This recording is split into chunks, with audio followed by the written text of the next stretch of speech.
Hey guys, good day. I anxiously await this presentation. Present Diane. Hey guys. I'm early today.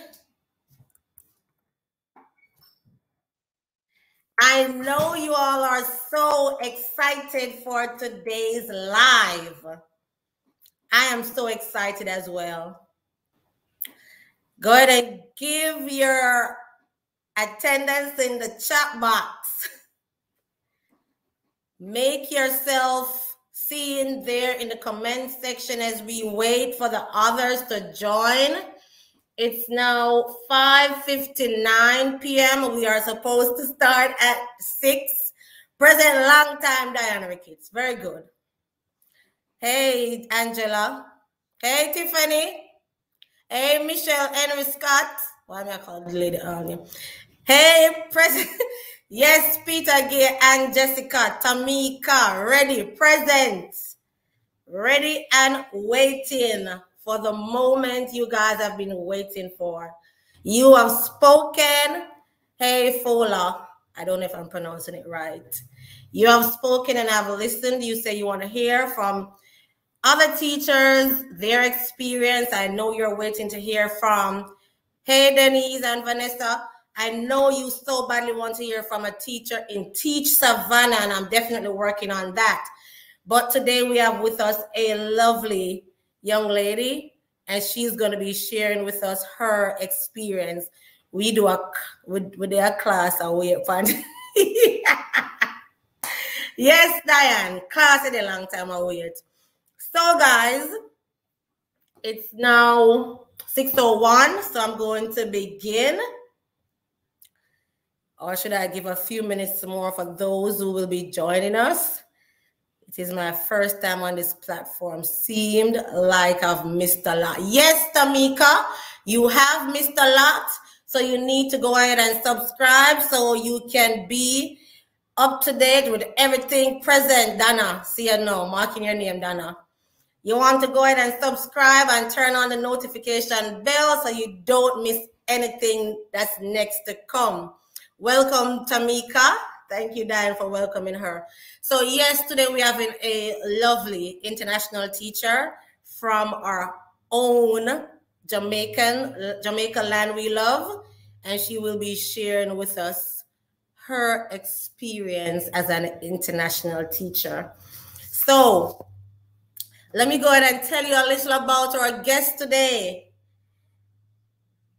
Hi, Lisa. I know you already learned her name is Julie Livermore. Okay?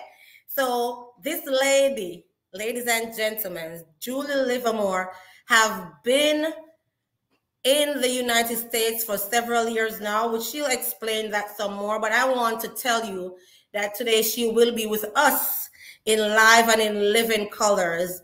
She's a special, beautiful, strong woman who chose to experience teaching abroad. And she has been a teacher in total 15 years, if we were to count Jamaica and the United States. So she accepted the challenge to come to the United States to be a part of one of the teaching programs. Hey, Carol, present. To be in one of our teaching exchange programs, and she will be sharing her experience with us today. Some of her accolades include a diploma in teaching from the Michael Teachers College. I know the guys here that went to Michael, you're going to say, oh yeah, Michael. But I had the privilege to meet Miss Livermore at the St. Joseph Teachers College. Hey, Shanalee. I had the privilege to meet her at the St. Joseph Teachers College, where we both did our bachelor's degree in primary education. She has a master's of science in curriculum and instruction, and she completed that at Florida International University. I am currently waiting the principal's interview. I'm anxious. Okay, so let's continue introducing Julie. She has taught all grades at the elementary level, and she's currently teaching at the Carver Lion Language Immersion School in Columbia, South Carolina. She has been the lead teacher there for 3rd grade for the past 2 years. She is a passionate educator and a people lover. I must say that. A people lover. She always sees greatness in others, and she openly lets you know if something is looking really nice on you. You know, some people will see you and you know you're looking radiant and you went all out, and nobody takes the time to acknowledge that. I'm telling you, if you're around Julie, you're gonna know that you're looking lovely or you're looking radiant on that day. She is definitely not afraid to explore, and that's one of her greatest passions, exploring and also learning, because she says when she learns, it makes it a better or easier way for her to deliver to her students. Michael to the world. All right. So colleagues, or Julie Livermore,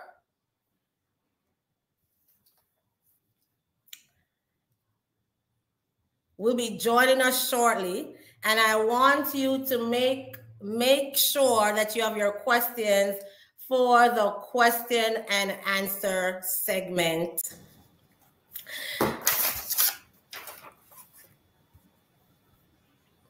So, colleagues and valued followers, please welcome my friend since 2007 when we did our bachelor's degree, Julie Livermore. Oh, hi, Stephanie. Thanks for that lovely introduction. Good evening, everybody. How you doing? Okay, so guys, here's Julie Livermore.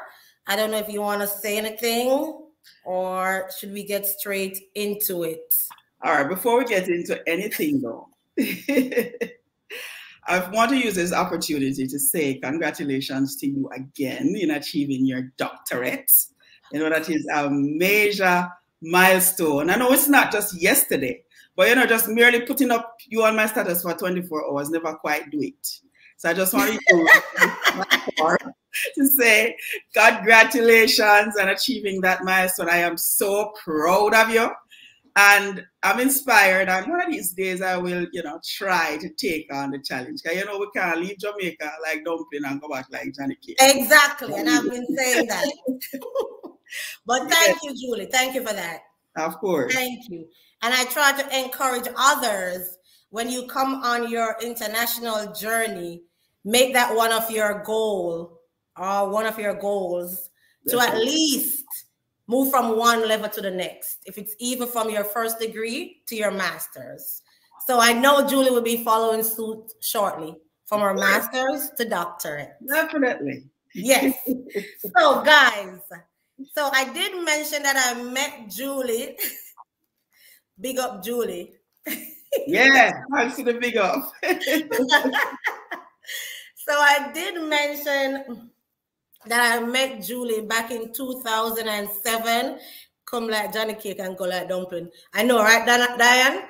So I met her when we did our bachelor's degree back in St. Joseph Teachers College. Mm-hmm. And she was one that was really stern, a firm believer in education. And she made it her point of duty to make it known that, look, this is what I'm about, my degree. And even if I'm not done, thank you to the work, look here.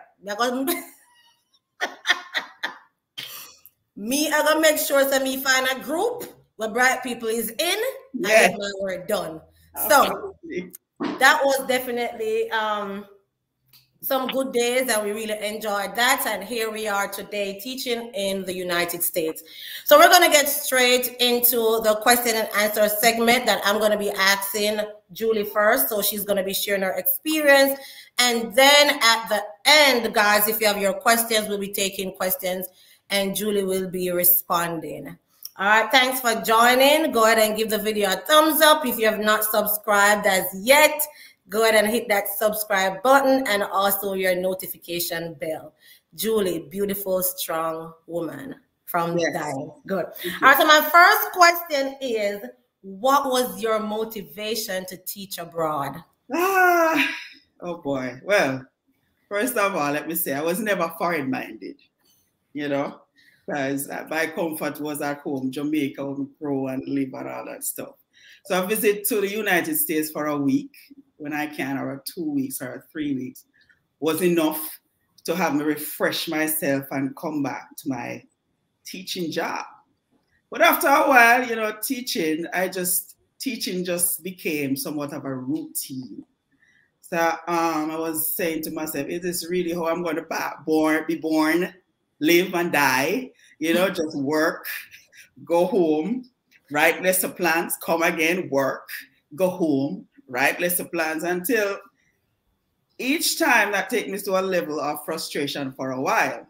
Now, back then I had a friend, Stephanie Sewell Brown. She was in North Carolina. And about 2007, I was complaining, oh my God, I'm so tired of teaching. I want to do something else. And she was like, okay, so you go to college for your diploma and your degree, and you're going to just dash your teaching like that. You know, and I said, well, what else can I do? She said, come on the teaching program. Come on the teaching program. But again, the comfort zone, when you get used to your comfort zone, you don't want, you think it's the best thing to you because you know your strengths and weaknesses and how to deal with those. Yes. All right. You know, so of course, after I talked to her and I feel prompted and I say, yes, you know, I'm going to go. Then all of a sudden you just fall back into work, lesson plans, go home, not really enjoying life. It was so frustrating at that time. I started seeking teaching jobs, but didn't want to go too far from home. So I started to seek it in the Caribbean countries. Them don't even look for me. Them don't want me. They didn't want me. Try as I might. They didn't want me. And for a time, I was like, okay, no, I can't do this. Teaching just does not allow me to see any other avenue within education that I could explore. It's just the classroom, the classroom, the classroom. I was like, there for some time, left it for a while, you know, went to the force, you know, liked the force for a while. At the same time, it still come back. It's routine. Work, home, paying bills, work, home. And I said, okay, I have to get myself to learn something else. And that's when I went and did my master's degree. That was fun and exciting because at least it put me on the platform of education, something I already knew. So while I was there serving, I was there learning the education. It was so good and refreshing. Yeah. After that, now getting tuned to the force, doing the work, find myself in the same aura, the same cycle, working, paying bills, not really living. So, and I said, Lord Jesus, no, something is wrong. Something is wrong. And again, I started calling Stephanie Sewell Brown at the time. And she said, I told you, Julie, that was from 2007, 8. I told you, you should come. I was like, yeah, man, I'm going to come. But then again, like I said, the comfort. Then now this lady, Stephanie, Dr. Britton now, she just came into the chat one day and said, hey, we don't know what I'm doing about that part. You know?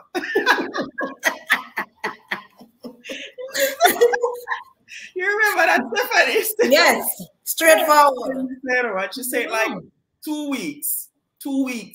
And in 2 weeks' time, she was like, oh boy, I'm just reached South Carolina. And I'm like, wait, when? When did that happen? You know, so she's that kind of person. She just sound the alarm and she take off and she gone. So that kind of leave me out in the cold right there. And then I said, okay, no, I need to do something. So finally, you know, after Stephanie, I've been here for 3 years before I take that seriously to say I'm going to try this. And I applied for VIF was the first one. When I checked it, they weren't recruiting at the time. So they kind of put my application in the back. And EPI. And EPI wanted an arm and a leg, which I couldn't afford at the time. So I said, okay, you know what?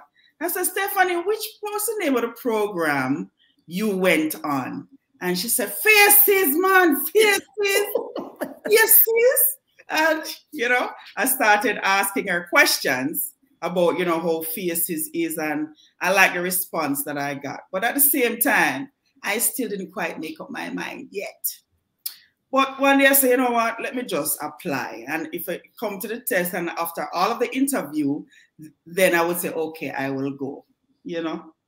So I did. And when I check out the qualification, oh no, wait, before I take on the challenge, then I said to myself, why am I going to go to the United States? I mean, I've visited. I don't see any difference with there and Jamaica. I don't see it, you know. And I have my house here, so at least me I pay the mortgage on my own. So, you know, right now I have to go pay rent and all them something there. And I always hear my sister say, boy, if you now work hard, you know, you get what you don't get because you have to pay those bills. You'll find yourself great. So I have to, you know, reflect on myself and ask myself, do I really want to do this? Why would I go? But when I check it out, I said, but, you know, all me do is work. I will make sure I feed me, pick them, yes, because I buy work there. Work, go home, work, so no enjoyment. So then I wrote down four objectives why I would want to come. One of them is to, before I go there, so I've always wondered what else could left in teaching that I don't know, that I could do. So I did degree, I reached a master's and still don't feel satisfied with, you know, who I am as a teacher. Wherever I go, well, not only for me, for any teacher, anywhere you go, once you have acquired the skill as a teacher, people is going to know that you're a teacher. Yeah. So, despite the fact that I left teaching for a while, I went to work somewhere. Everybody teach. I'd always find a teaching position to give you. So I said to myself, you know, I can't work so hard up to a master's level in education and don't use it. So, okay, then, if I do decide to take on the challenge to go to the United States, I'm not going to far, you know, I'm not going to do. So I said, all right, maybe there's something else in teaching that I don't know yet. So one thing is to kind of explore the field of education. One. The second and most important thing was money. I needed some more money. No matter how I pay the bills, there was like I just keep coming and it can't done. And I couldn't see anything. So I said, okay, one, explore the education field a little more in depth and see if I can save some money. The third thing was to expose my children to a new way of living, you know? I don't want them to just come and know just Jamaica alone, despite that they visited Florida, which is the only place we knew because that's where my sister was. I mean, the world is a big place. So the other thing was to expose them to a different, you know, environment. And the third thing, which has become most important to me, is to enjoy life. So I said, okay, you know, I think this opportunity is going to be my place. I'm not going to jump on it.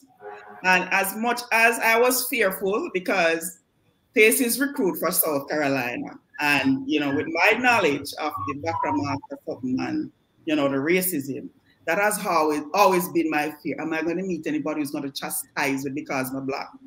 You know? And all that stuff. So I was afraid. But nonetheless, I made the decision and I took it on. And that's why I'm here. That's why I came to answer your question, ma'am. Okay. So thank you very much for that, Julie. So basically, I think you touched it, but why the US? Why USA and not some other areas? Because I know in China they have international teachers, the Middle East and stuff like that. Why USA? All right. I chose the US because I saw that as my only option. Because I wanted the support too. I have family who already live here. Yes. You know, and I'm thinking and I have friends too. I have Stephanie in South Carolina, you of course, and Stephanie in North Carolina. And I, you know, relied mostly on the feedback that you give me. Have you noticed I used to question you every minute? Stephanie, yes. always until you get tired of me. Yes. So I said, you know, I'm going to go on a teaching program. It's going to be one in the United States. If anything, I can run to my sister down in Florida.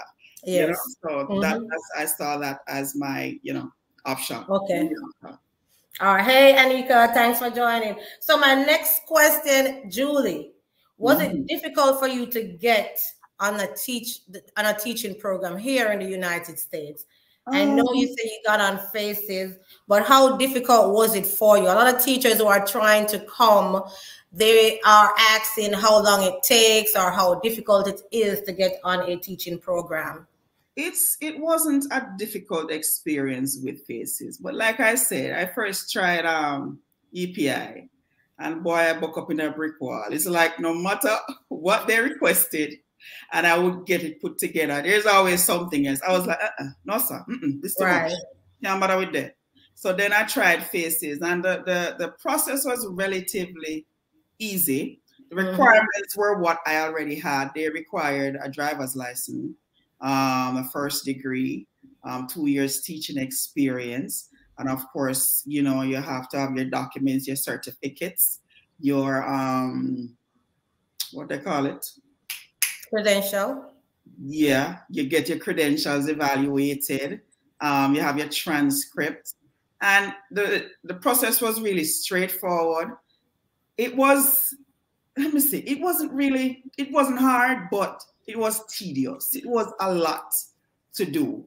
Yeah. The good thing is, you know, there were directions, and then Stephanie, having done it already, she would have directed me, so that made it much easier. And that is why it's important. If you are thinking about it, try to make that connection, you know, and let it be a deciding factor if you want to, you know. So yeah. And we did the interview. What was very interesting was that the interview was done by video recording, so you could, it wasn't so nervous. And they provided a list of questions that they wanted you to answer. So, you know directly what you're going to say, you practice, and use your friend as a video recorder or whatnot, or set up your own thing if you're that tech savvy. And like me, you know, I've had some lean videos, but I tried it myself until I got, who was it? Malai, to do the recording. And that was about it. After that, everything else was straightforward. They tell you whether or not you met the cut. And even if you don't make the cut, they gave an opportunity where you could, you know, revise and do over your video if that's where the if that was where the problem lied. But it was easy. All right, so I know you said it was fairly easy. What would you say if somebody was to ask you is the hardest? What was the hardest part for you? The hardest part for me, oh God, was when I was accepted, and then they send you some virtual courses that you had to do, and this bar progressed based on how many of them you did, and they were a lot. They were a lot, and for each course that you listened to, you had a test to do. Wow. And all of that. Yes, so that was the hardest part for me, really. It's funny that I did not experience those courses. Really? Yeah, and I was just a few years ahead of you, but I didn't do any courses. So thank God I got through when I did. Yeah. All right. So Julie, what would you say are the benefits of teaching abroad? And I know a lot of people want to hear about the money. So we don't want us to focus on the money. They can talk about that also, but what would you say are the benefits of teaching abroad? Okay, so, you know, Stefan, I have to kind of talk on the money, but not long, because I don't want to take over your program. Yes, because obviously the people want to hear about the money. Yes, and it is financially beneficial.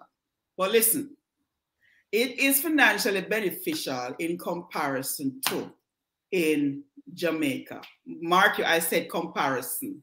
Yes. So if you're here, $1 is $1. Yes. So it's gonna be $1, right? Yes. When you send some of that money to Jamaica, that's where you're gonna see the benefit coming up. You can get to, you know, settle some of your loans and, you know, try to live better. But for a first-year teacher in Jamaica with a degree, at what it got about $108,000 a month, or so 110, and that's per month. Here in the United States, a first year, so a young teacher just drop out of the basket and land in the classroom could be receiving like maybe $1,200 or $1,400. That is fortnightly, right? Yes. So when you calculate receiving $1,200 or $1,400, I want if I wanted that to get fortnightly. Fortnightly, yes. Yeah, back in Jamaica. Good. Yes. So do the maths with the monthly and all them stuff. But again, like I said, if you're talking about money here, a dollar is a dollar. But if you can muscle up to send back home and send it, then you see the actual worth. How it works here for you if you try to live within your means, you know, the apartment, them nice and lovely and beautiful, but them require nice and beautiful money. Exactly. And you have bills that keep coming. You have the light bill, you know, that is constant. And if you're into technology, you want your Wi-Fi and your so you have to budget that part of it. Separate and apart from that, though, oh my God, listen. Like I said, back in Jamaica, I kind of lost hope in maintaining or staying in the profession of teaching because I just didn't see a way out outside of the classroom, right? But here, and this is very beneficial, the culture. There are so many levels of education that you can explore here on and through the program, right? You have curriculum teacher, and that is not something you have to go to college for. This is just based on your experience and how well you can navigate the curriculum. You can be a math coach, and this depends on how successful you are in your classroom or on your grade level. You get a first set of students or your second set of students, and you did a good job, they did well on the standards test, and they're like, yeah, you're a good maths teacher, so guess what? Come coach. Maths coach. Yes. Your kids them do well in the ELA standard. Yeah, man, okay, ELA coach. You know, that kind of thing. And it's much easier than in Jamaica. Your skills are lauded. They will, you know, commend you. Good job. You know, and even if you don't get the good job, you know within yourself, when they review the stats at the end of the year, you feel confident in yourself. Or if you had lost it, you grow back your confidence. Say, yeah, teacher, I'm a born for teacher. So yeah, that's beneficial. Also, the cultural aspect of it. Now listen, we're not the only international teacher that comes to the United States for the same reasons or others. You have teachers from the Philippines. Sorry, need some water. The Philippines, need some water. From the Philippines, from Colombia, Africa, China, all over the world for that experience. And the good thing about it is, you know, when you have this, so many people from different cultural experience and background, and you work along with them and you learn their techniques and you share your ideas, you become so rounded. Yes. And what I like now where I teach is that it's a language immersion school. So in the same way you have teachers that are global, you have students that are global too. You have students from China, India, Colombia, all over the world. And it's language immersion because they develop on French and they teach French, you know, Spanish and Chinese, you know, and I don't know how they do it, but let me tell you something. The children, the English-speaking children who does Chinese in math and science, shell it every year. They shell it. So the Chinese, them have a special touch. Yeah. So, so that's beneficial too. And also outside of that, you know, you get the professional development you need to make you more rounded and ready to deal with the classroom situation, both teachers, parents, and students. So yes, in that regard, it's, you know, quite beneficial. All right, Julie, while you take a sip of your water, I see somebody in the chat say, Julie's so down to earth. I said, Julie's so down to earth. I love her from Diane. So you see, already them to the Jamaican thing. Them of us here in the United States, but we are straight born Jamaicans. That's right. Anywhere we go. So I know you are at a language immersion school. And I know you touched on that just now. And most of the viewers might not understand what's a language immersion school. Could you share with us what does that mean, a language immersion school? Okay, absolutely. You know, immersion means that you're just immersing into the language. You know, you're just a beginner. When it's language immersion, they are just beginning in the language. So it's not like the school has been around for quite some time. The immersion aspect of it just came into being about 5 years ago or so. Now here they have, you know, in a traditional classroom, a teacher will teach math, ELA, social studies, and science, right? How it works in the language immersion school, of course, they have to have math and ELA, you know, at a standard where everybody can understand it, which is standard English. Yes. But when it comes to math and science and social, when it comes to math, science and social studies, those are taught within a target language. It can be taught in French, wow, Chinese, yes, or Spanish. Yes. Right? So for all the concepts in math that are taught in English, it's also done in Chinese, in Spanish, and French. The parents have the choice of placing their child in whatever language that they want to develop those subjects in. Yes. Of course, we have our traditional classrooms, even though it's a language immersion classroom that teaches straight English, right, across the board. And parents have that choice too. Yes. That's what it is. Yeah, I really like the language immersion schools, and I think that's something that I want for my Kyrie, because I think it exposes them to different languages at an early age, and being there in the United States with different languages, you know, it's exposing them to, you know, other jobs, even, you know, translator jobs and, you know, other jobs like that. So I really like that. Yes. Yeah. So my next question is, and I know you touched on the money when we talk about benefits, and I know a lot of teachers, and I said it in one of my lives, that the money, as you say, a dollar is a dollar. Mm-hmm. And when they come, a lot of teachers, when they come, they want the fancy foreign life, and it can happen, but then how is it they're going to manage paying their bills, like their rent, their car loans, and their stuff like that? How did you budget, or how did you manage your money to make sure that you are still, you know, paying all your bills here and taking care of bills back home? All right, remind me of that question. But before I answer it, I have a little story to tell you. Okay. You know, for some reason, I always have to work twice as hard as everybody else to reach to the standard level. So when I came here, my, you know, you can't start work until you actually have your social security, right?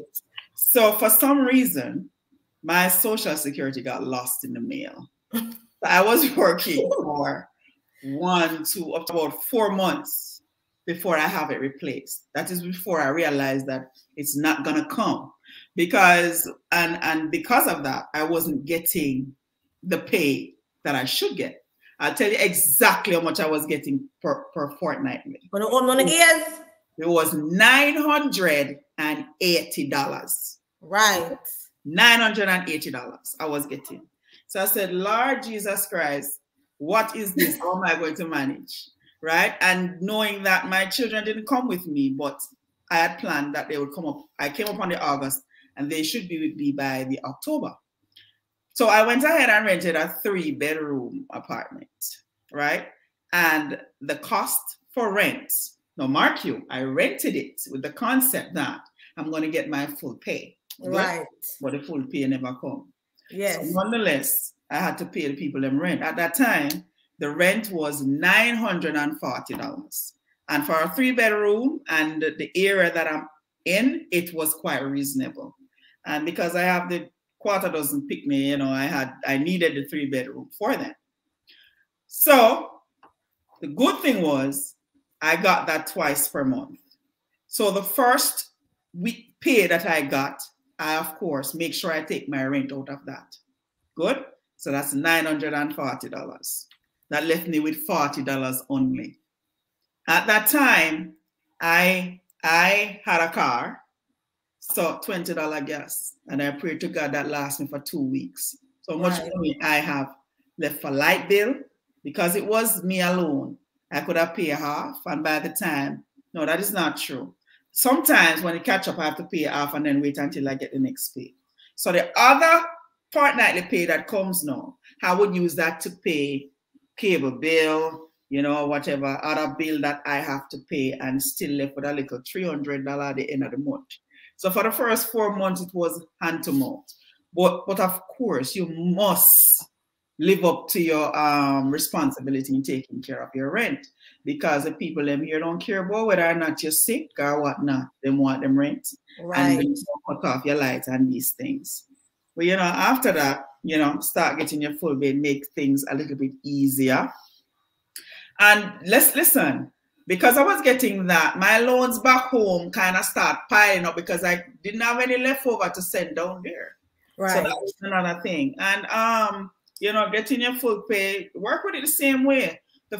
My first pay portion of every month, right? Because rent is due the first of the month. That goes towards my bills.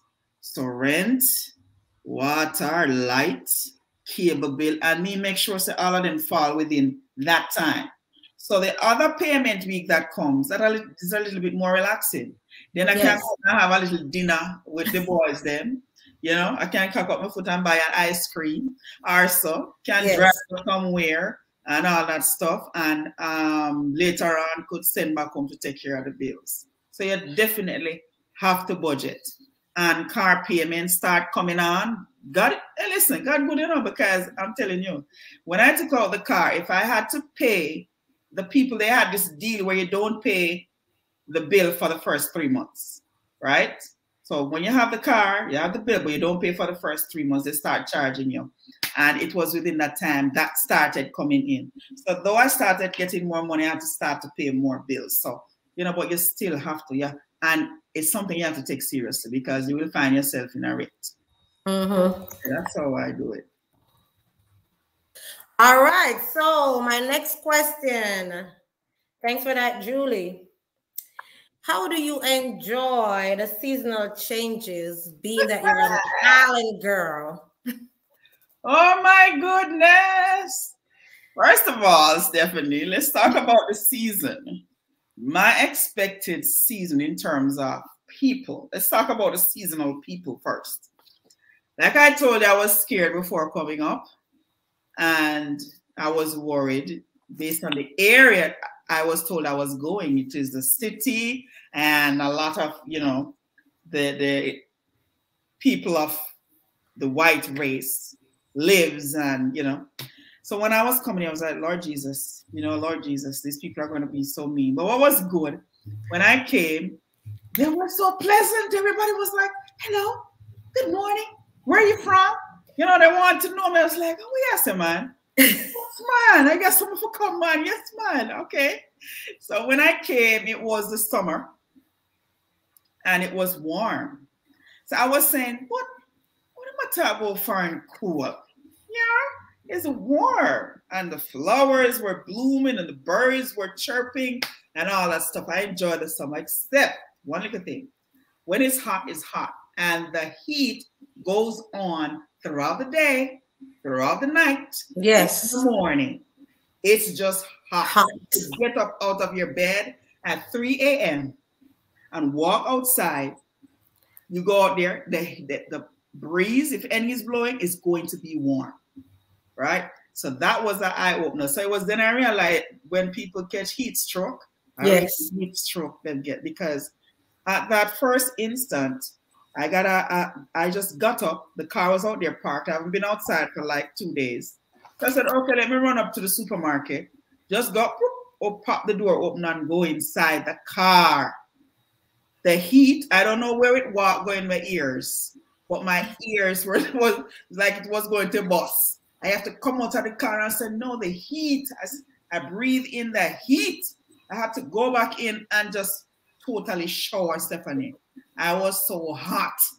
I was like, okay, I can't wait for the winter time to see how that feels. Right. Summertime here is this hot, then the winter time must be better. Okay. So it went on, and, you know, that was fall. And now it's coming down to October, September, October. And we were still wearing our usual clothes to work.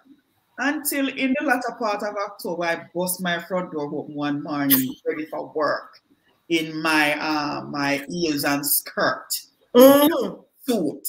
Miss, it is like somebody slapped me across my face with a 2x4. The coldness just hit me like that. I got an instant headache. Yes. Instant. And I had to go back inside, put on 2 jeans, because at that time I didn't have them long johns, something there what them talk about.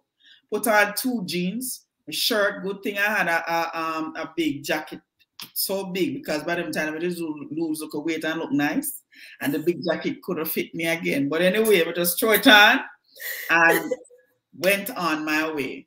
But in terms of the experience back home, it's not so bad here in South Carolina, because South Carolina has not experienced snow and all them stuff. Although I'm dying for little snow, because I never see snow yet, you know.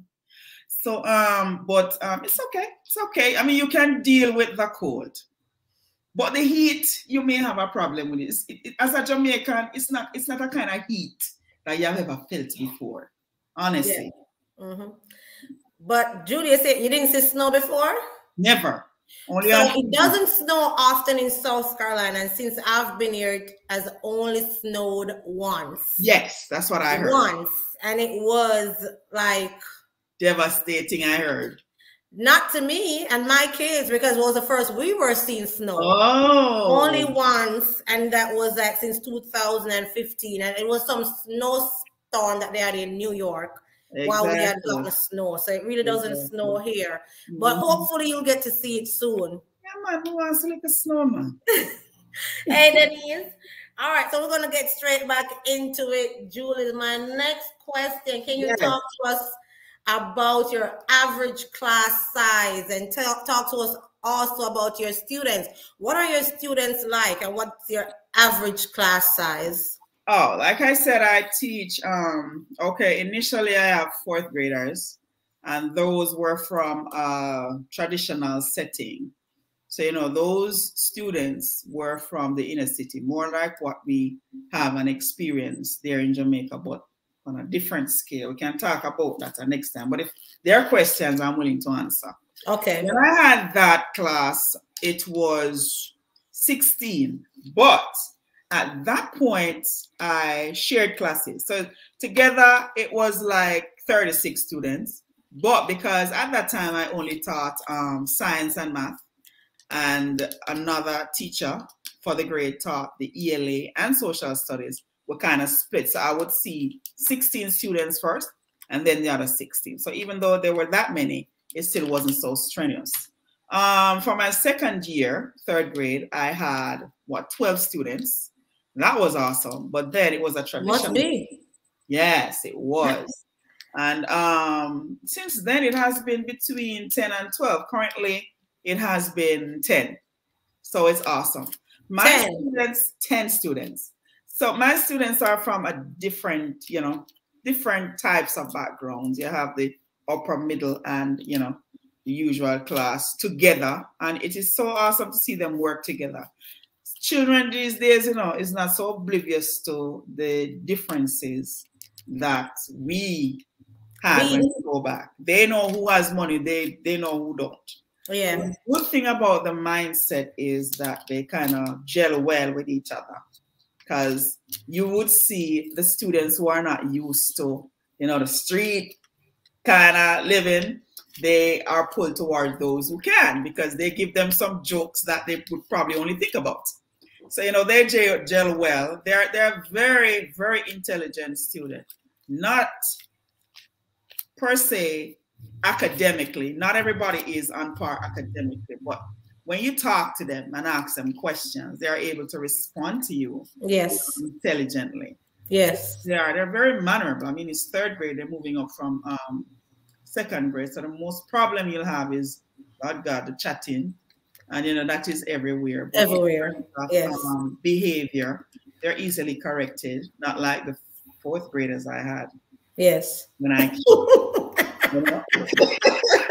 But then each year and each grade is a learning experience. Yes.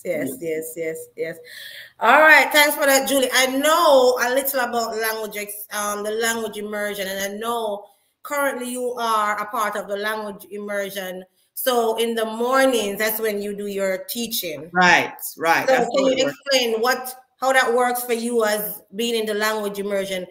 What part of the day you teach and what you do the other part of the day? Okay. So currently it's set up 2 ways. If you're a language immersion teacher, that means that you have a partner teacher. So for us from the English-speaking country, we definitely are going to teach ELA and social studies. Those from the other language background, they usually do the math and the science. So 2 ways that works is either the 2 teachers have 2 separate classes and they switch between, students switch between them, or there's 1 class with all the students and the 2 teachers are in there. I am in the latter position. I am in the classroom with another partner teacher. She's from Colombia. And usually I don't do well with people up in my space, but it has been working very well. I mean, I've been by myself for the last 3 years. So this is my first year actually sharing a classroom with someone, and it has worked. So I am the ELA and social studies teacher who teaches in the morning, and she is the math and science teacher who teaches in the afternoon. So I begin classes at 7:30. I start with my morning talk or leader in me talk. You know, we get into a read aloud. First of all, you know, I have to bring the vibes. So I was like, you know, what you have our morning talk, what you do last night, what you eat, where'd you go, any problems, you know, you try to get them to ease their mind before you move into the teaching. Yeah. So we have that little part that we talk about it. We do a read aloud, then we do a word study. Of course, after that, then we get down to teaching the skills of language arts, whether it is structure or whatever it is. After that, then we go for related arts. The related arts areas are the areas where, what do you call that, Stephanie? I don't know. Whether it is PE, they're going to have PE. We call it connection. Some schools call it activities. Right. So we call it the related arts area. Related arts, yeah. Right. And that's for what, 30, 40 minutes. Then they come back. They go for lunch early, mark you. They come back. I do social studies, which is something they always love, you know, because students love to talk. They love when they can discuss. It's the kind of students that I am. And teachers love that. They don't love it yet until they get my class and say, boy, Livermore, your students ask so much questions. I say, yeah, man, because I ask them questions, you know. So they like that. And I'm done teaching by 11:45. Good? Done. At 11:45, I would get them settled so the other teacher can come and she will begin her math lessons and move into the science. But that's not because it's not my turn to teach. I'm required to kind of walk around and ensure. I don't know what they're learning in the language, though, you know, but behavior tells you whether or not they're paying attention. So, you know, you would go around and assist the teacher by making them settled and focused. Yes. We help each other in that regard. So, yeah. So you learn little Spanish along the way. Yes, man. So I know, you know, adios and buenos dias and all them things. Yes, right. yes. All right, guys, if you have not liked the video so far, if you like what you see, and go ahead and give the video a thumbs up. Go ahead and give the video a thumbs up, guys. It's not going to hurt. Your finger is not going to fall off. Touch that thumbs up. Yes, touch it. It's not going to hurt you. All right, Julie, the next question. How, and I know a lot of us have been, all of us have been experiencing the pandemic and COVID. How has COVID impacted your teaching style or your teaching strategies? Oh, wow. Listen, when I heard, okay, teachers, based on the rise in COVID cases, we're going to have to go virtual, and teachers are going to have to come into the classroom and teach while the students stay. I was like, Lord Jesus Christ, I don't even learn the curriculum so good yet. And these people want me to go online and teach. How am I going to do this? Needless to say, you know, with the understanding that it's a serious situation, but education have to go on. You know, I kind of immerse myself into it. But the good part of that is, based on that requirement, a lot of trainings were thrown out to teachers. Well, not really thrown out, but mandated, where you have to know how to work on the different virtual platforms, right? How to operate a computer, you know, along with the document camera and all that stuff. So they went to the training. Because I was so nervous, especially when I don't know nothing, you know. I read everything and try if it, because I don't even know how I would look to my students on camera. So outside of the looks, I wanted to be prepared. So when I go to these workshops, I really go to this workshop. And whatever they told me, I would come home and do some further research. So I didn't even know I would, you know, really take it on and not realizing that I was doing so well. So we started at school and I have my document camera going and I'm navigating and you know. Yes. And then I started seeing other teachers coming in, give me the thumbs up. And then I see my curriculum teacher come and take a seat and then I see two more teachers come and she said to them, you see, oh, she said, what? Me are going good, man. All right. Ready. So honestly, I thought those skills of, you know, teaching online and navigating and really holding my students' attention virtually would be very difficult. And Mark, it was, because it was a new venture. But eventually, you know, it became something and it developed my skills as a teacher. Well, yes, man. Awesome, yes. Anything I know me teach it, no matter what. Very in person, ready. So yes, it kind of expand my skills and it kind of give me that booster, you know, so to be a more rounded teacher. Yes. So it has given me that effect. So, you know, COVID, I know it, but it kind of, you know, made me grow. Yes. So you would say you definitely like online teaching. Yes, man, I love it. Listen, me now pray, Father God, look, in light of what is going on now with the Omicron and all these things, and you know, you have so many students who are missing. I mean, you go to work today, you hear half of your class not coming. Remember, I only have 10, right? So half is 5. So you're teaching a whole lesson plan, week's lesson plan to 5 students, and by the time you get to Wednesday, you're left with 3. Yes. Right? Now, if we were virtual, no, whether them COVID yes or no, all 10 would be in attendance. So, you know, so that, and I think, you know, they eventually will have to, but I am hoping that it's not because of the high rise in cases, because, you know, all the terrible effects of the COVID. Okay. Well, thanks for that. Hopefully some of our teachers back home in Jamaica, I hope if your intent is to come here in the United States, Andrew Olness, send out the laptop, them and open our practice, do the online teaching, because when you come here, whether you want to yes or no, you will have to do it. Okay, so when you get the devices and you're supposed to go online with the kids, try to log on with your kids. I'm talking back home in Jamaica. I know some teachers just send things on WhatsApp and they don't bother to log on with the kids and try to, you know, maneuver and try to learn some skills. But if you come here in the United States, you're going to be required to do it. To practice a yard before you do what? Go abroad. All right, so Julie got cut off. I don't know what happened. I'm going to wait for her to get back on. In the meantime, if I see any questions, I know I've been answering some in the chat box. Which laptop? Which laptop? Someone has a big pan news. So I want to get a laptop, man.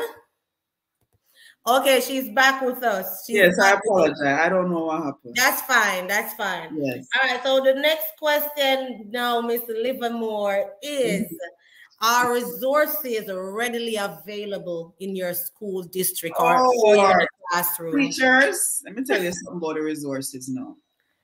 If you do decide to take on the challenge of coming here, that is one thing you do not have to worry about. Yes. The resources are so much, it's too much. Right? I mean, from a teacher's standpoint, I mean, getting a desktop for yourself as well as a laptop where you can travel around is more than we could ask for. You know, the students themselves have their own tablets or laptops that they can interact with you on, whether they want to take it home. You can assign work on it and they take it home and do it, you know, all that stuff. And when you come to tangible things, oh gosh, anything you ask for is readily available. You have your curriculum teacher who can afford these to you. If there's a book that you see and you say, you know, that we could use that to improve my teaching skill. Yeah, man, curriculum teacher, and she will order it for you and get it for you. Even books that you don't want, but they think that could be beneficial, they readily, you know, make sure you have those at your disposal. In your classroom, you're required to have a library. For books to go in the library, you don't have to worry about spending the money and buying the books. The librarian have those books readily available for you to set up your classroom, right? Anything, chart paper, remember we have to run and buy chart. That is in the teacher workroom. You can get that. You want to make a nice background, they have those things. Markers, the old works, them nice. If you want some other things now, where you know, say you want, you know, like a little fun corner, they even provide you with a stipend, a yearly stipend. Two, you get one from the state and one from the district, which amounts to what, $750 that you could spend from to make your classroom look pretty. All them early childhood teacher and them thing there, yeah, that's sort of thing there, you know. You come, you get the resources, you use it up. You know, and you know, some of us like a lot of things in our classroom, but if you're like me, you don't. So those things that you have used and you're tired of them and you want to get rid of them, you just put them in a box, put them outside your classroom. The what we call that? Those persons, Stephanie, that cleans the school. Custodians. Custodians will come and move them for you. Or if you want something, they have a storeroom that you could go and check for a desk in the middle of the year, just in case you get a new student and so. So it's that based on that though, it's a lot less stressful for you. You know, they make it, having those resources available, make it less stressful for you. You can take a longer looking at the mirror morning time because you know so that will sort out. Yes. And if you're at home overnight and think that you may need something from the storeroom, send an email to the custodian. By the time you reach a school, it's at your door or in your classroom waiting for you. So that's good. And it makes it even much more easier when you have an admin staff that, you know your means and really look out for you a certain way. But then you have to think about building that relationship. You can't really go with sour face, although you know want to see some of them sometimes. But you know, like smile. Yes. Until you get to know people. You know? Yes. Yes. All right. Thank you for that, Julie. If you have an IG, somebody's asking for that, you can maybe put that in the chat box, Julie, for your IG. I want to add to what Julie mentioned just now about the stipend. A lot of schools offer that, but some schools don't, because I've had the experience of getting my stipend, and our stipend wasn't as much as yours. It was like $275 every August. That's to buy, some of the things that you need. However, we still had that budget that you mentioned where we can give a list of things to our admin and they get those purchased for us. Yes, absolutely. But I've experienced also school districts that do not offer those stipends for resources. Yes, that is true. But that doesn't mean they don't have resources for you if you ask. Exactly. And not because they don't have the money. They don't give you the cash. If you request those resources, they, as Stephanie said, yes. All right. So, is your school a one-on-one? Like, does your students have their own devices? Oh, yes. One-on-one device. Everybody, they don't share devices.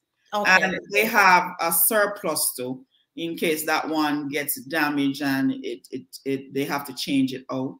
Yeah. And you have somebody specifically who deals with that. You have as a teacher, you have your smart board or a whiteboard, which is very handy when you really know how to use it. Yes. Honestly, and if I might add, Stephanie, I don't know. I mean, I haven't been in the Jamaican context of teaching for quite some time. Yes. But if we were, and if teachers are afforded the resources, come on. You have a lot less of us, although I think that would stop me from come still, but me I say, teaching now there would a little bit more enjoyable. Sorry. Yes. You understand? So and when I see those kids using the resources, even reading books come and they don't even look at them. There's so many. I was like, oh my God, I wish there was some way I could just go poof and they reach back in Jamaica in the classroom. So a teacher could use them, really use them, and the children would appreciate them too, you know. But listen, let me tell you something. Maybe I should wait until the end of it. But go ahead. In teaching, right? We complain how strenuous it is, and you know, the picnic them this and picnic them that. You know, from my, and me one of them too, you know, because if I come on my class 2, 3, 4 times with the same problem, then it's a problem. Yeah. You know, but being here and, you know, you're coming into a new context, first and foremost, you're here to prove yourself, right? So you tend to kind of walk the line a little bit more closer to what they require in terms of dealing with children and so on. And looking back, I am saying, my God, you know, when I was teaching in Jamaica, I really robbed them picnic there. Really, really robbed them picnic there. Because one thing I come to realize, a child is a child everywhere. Everywhere. Nobody tell you about America. Everywhere. So the same issues that we face in Jamaica as teachers is the same. So come with that mind that it's good. You're going to have some challenges too. Yes. The approach to resolving those challenges may be different. You have to learn those approaches, but it's a cultural thing. Well, children are children everywhere, but what is universal is, you know, as teachers, love them, care for them, and want the best for them. That's it. Yes, that is true. That is true, Julie. Thanks for that. I think I saw something in the chat box, but I'll move on, and we will have a question and answer section at the end. All right, so I know somebody in the chat box did mention something about PBs, but let me ask Julie, what opportunities for growth have you been exposed to as an international teacher? Oh, wow. There are so many. And one thing I can tell you is that the opportunities is thrown out there, whether or not you're an international teacher or an American teacher. Yes. You will see these emails coming into you daily. This is a learning opportunity for those who want to seize it. Whether you want to develop and get a certificate in science, right? Whether in math, whether in ELA, whether overall ESOL. That was thrown out to me and I started it. But it's a course that takes a lot of reading. And honestly, I couldn't manage all of that with all my plans. But nonetheless, I did the first course, and the course is usually done over summer. And I think that was strenuous because, you know, I was getting to the habit of enjoying my summer without reading on any school relation things. But they do expose you to that, and professional development can done. I mean, every week there's something new, right? And they encourage you to further your studies. It may not be a doctorate, it could be a degree in something else, but whichever it is, all you have to do is seize it. And guess what?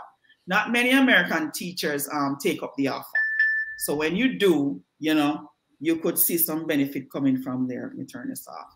So there are quite a few. I mean, my going there after my first year, I was asked to be the head of science because, you know, I did good. Yeah. Yes. And my kids did well on the exam. I was you know, asked to take the lead on science. But honestly, I didn't take that on. I still put my 2 cents.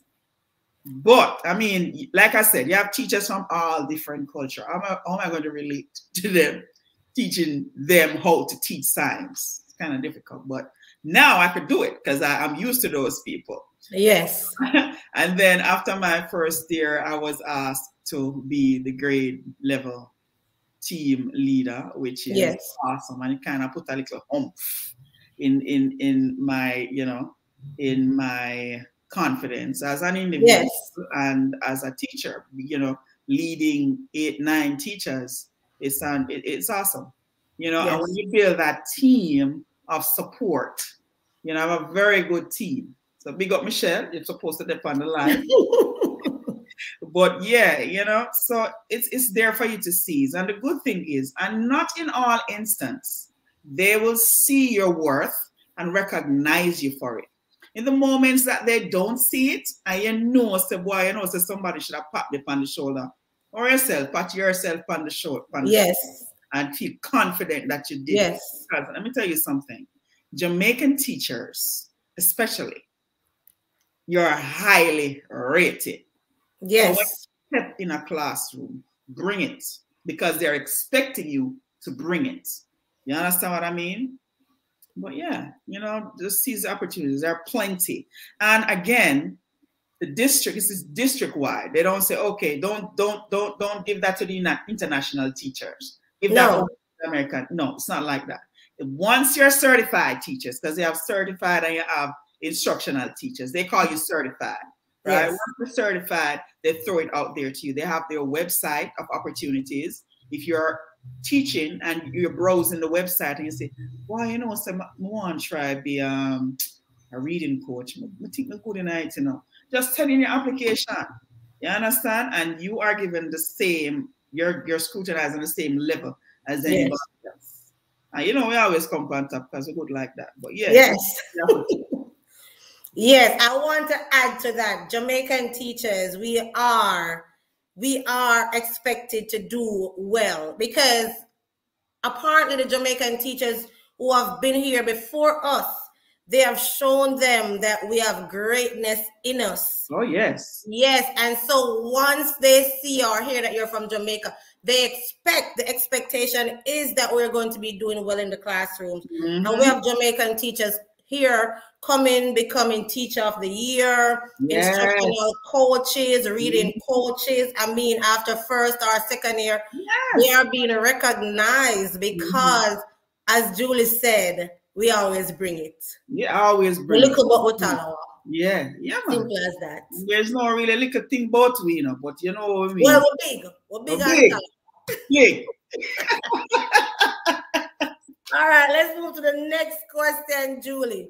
What about dress code? Dress code for teachers and students. I know our Jamaican, how we dress for work in Jamaica. We have it tighty and nice up and everything. Yes. What is the dress code like at your school?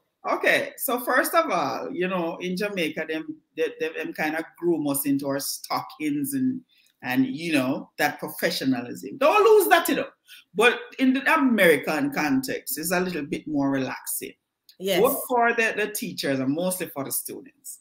But there's no dress code, really, and unless it's a private school. They may have uniform and whatever. But in our context, students wear what they want to wear. Now, some may be a little bit outrageous and you can make a recommendation. But, you know, like, come on, you know, wear a longer blouse and say it nicely. But you don't want to be seen as being one who is discriminating based on how one dressed. Because that they don't consider that an important aspect of learning, right? Is what you give the students and how well they perform. Like you, the teachers, the same goes for you. And I mean, no love dress up and we act. First of all, when I went there and I have my stockings and skirt suit with jacket and a tie, so you know, look professional. Every day they see me, they were like, "You're so dressed up," and then you're like, "Oh, what matter about dressed up?" But in truth and in fact, you are, because it's a lot more relaxing. And most of us would appreciate that as teachers. You know what I say? One less thing to worry about. But at the same time, my advice to you is keep your standards. Yes. Keep your standards. If you know you dress a certain way, you know, do it professionally. However you do it, just try to remain that professionalism at all times. Yeah. All right. Thanks for that, Julie. So my next question is, and we're winding down, guys, so I hope you have your questions ready. Would you recommend teaching and living in the United States to other teachers who are interested? Oh, yes, man. Of course. Let me tell you something. What did I write down? Let me look for my note because I don't want to miss nothing.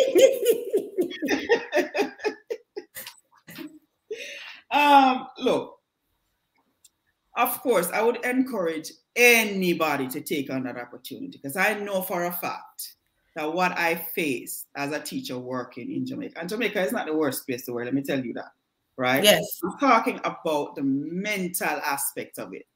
where you feel like, okay, I'm gonna live and die in the classroom being a second grade teacher or a first grade teacher, because the opportunities are so minute where you can rise above that. You understand? For that reason, I would say take on the challenge. There are so many aspects of teaching that you can explore. There are so many. And listen, I've always wondered, you know, when I started working somewhere else in the force and all that stuff, and I was saying, then Father God, you're going to really make it easy for me to do my diploma and then go and go do degree and then masters, but still not like teaching. Everything is in education. How can I use these as my tool? And I already acquired the skills of teaching. I can teach. I know that I'm confident in myself. How can I use this to kind of immerse myself from out of the fact that I'm done with teaching boring and stressful? Yeah, man. Foreign man. Come a foreign man. Explore one of those teaching programs. But first, I would advise you, if you're going to take on that challenge, you must have your objectives. Don't come because of money. Don't come because the money is not going to be so forthcoming first. And that alone will make you give up. Yes. Come with the mindset that it's a challenge and it's going to be challenging for you to open your mind to unlearn some of the things we already know as teacher and think we're good, we make it, right? We have to unlearn those. Learn wherever we go, try to learn the curriculum, their way of teaching, and then relearn. You know what is beautiful is the relearning aspect of it, because when you unlearn and try to open your mind to the new concept of how they do things, when you're relearning, guess what? You realize that, hey, I knew this. It was the same thing I was doing. It's just that they do it the same way. And then you become more interesting. You can immerse yourself into it, put yourself in it, and own your classroom. You understand? Own your classroom. So yes, for two reasons. One, your professional development. Realizing that you have it within you to bring yourself to live up to the expectation that you took on when you say, I'm going to become a teacher because I want to teach children. You know, when you're in the United States, that becomes so more tangible, where you can put yourself out there, right? Put yourself out there and teach your children to your own liking. Good? So another aspect of it, you know, when you're in Jamaica, right? Foreign are the ultimate. USA is the ultimate. Oh, I want to go foreign, I want to go US. When you're here and you're living and working, hold on a minute. Let me talk a little bit more working. Aside from the teaching, when you're here living in the United States, even though you're teaching, guess what? You start to think about other areas that you could use your teaching skills to make you some money, right? And learn about yourself. You can do your little teach away. Anybody ever did Jamaican try get on and teach away? Me. When you're here, and that is online, that is something you can do on the side. That's online, right? It's easier from this platform because you already have the international experience, and that's what they're looking for. So them little online something there, explore that, and that's for work. And like I said, in the same teaching thing, you can be trainer, you know, teacher who encourage other teachers to come and all that kind of stuff. Living work-wise, and like I said, most of us think that the US is the ultimate. Living here in the US, it broadens your spectrum. No, I am no longer a citizen of Jamaica, and I no longer just want to be a citizen of the United States, of course. You're a citizen of the world. So the access to other countries becomes so much more, what should I say now? It's closer to you achieving those using United States as your stepping stone. Right now at Egypt, I want to go. I don't know about Canada. Far. Canada again. Far, Mr. Far. You know, I want to visit China and Korea and them places there. And living here, you realize that you could do that. Yes. You can do that. You know, so of course, come on. You know, change your mindset. It's an opportunity for you to enjoy the fruits of going to college, teaching all them years, and, you know, enjoy life. Right now, some of them look bright because I'm not teaching no summer school. You know, if you want to look at extra money, you can do that. But someone have to for sport. You understand? But of course, you still have to save towards it. So, yes, man, come on, enjoy the fruits of teaching. Honestly, Stephen, let me say this to you. Me, the thing me done with teaching, done with it. But this experience has taught me that there's much left to do. And when you're outside of the classroom, you can always commit to helping other teachers realizing their passion. Because you have teachers who love it, who go into it and love it. But because they're faced with challenges, with dealing with students, first and foremost, they're like, no, I don't want to do this. Yes. You know? So it's an opportunity for you to challenge yourself and overcome those challenges, man. So yes, I'm a foreign man or anywhere else and look the work. Yeah. So I want to I don't know who is my fave Jojo, but my fave Jojo said Julie Vibes, make sure I apply tomorrow as them. So for the people who don't know, for the people who are waiting to apply for Teach Savannah, applications open tomorrow. Woo! So my fave Jojo, make sure your applications are in if that's your goal. And please don't tell Andrew only that we are trying to get the Jamaican teachers to come here. People, make your own decisions. We can only share our experience. But I want to add to this, Julie, when you talk about the different opportunities as a teacher, I'm going to give you an example of a teacher I was talking to. And he was like, I have the best job in the world. I have the best job in the world. So I'm like, what? What is your best job? Oh, I'm the ESLO teacher. But from what I know, ESLO teacher, and this is why I think Julie is saying there's a lot of opportunities. If you come here, there are so many certificates that you can do, or so many courses that you can do to add to your license. So for example, you come here and you're working. And I know as an international teacher, you might not be able to add these to your international license. But as soon as you have transferred to the regular teaching license that all the American teachers have, you can add like the ESLO or the reading coach or the whatever to your license. And then you can work as an ESLO teacher, English as a second language.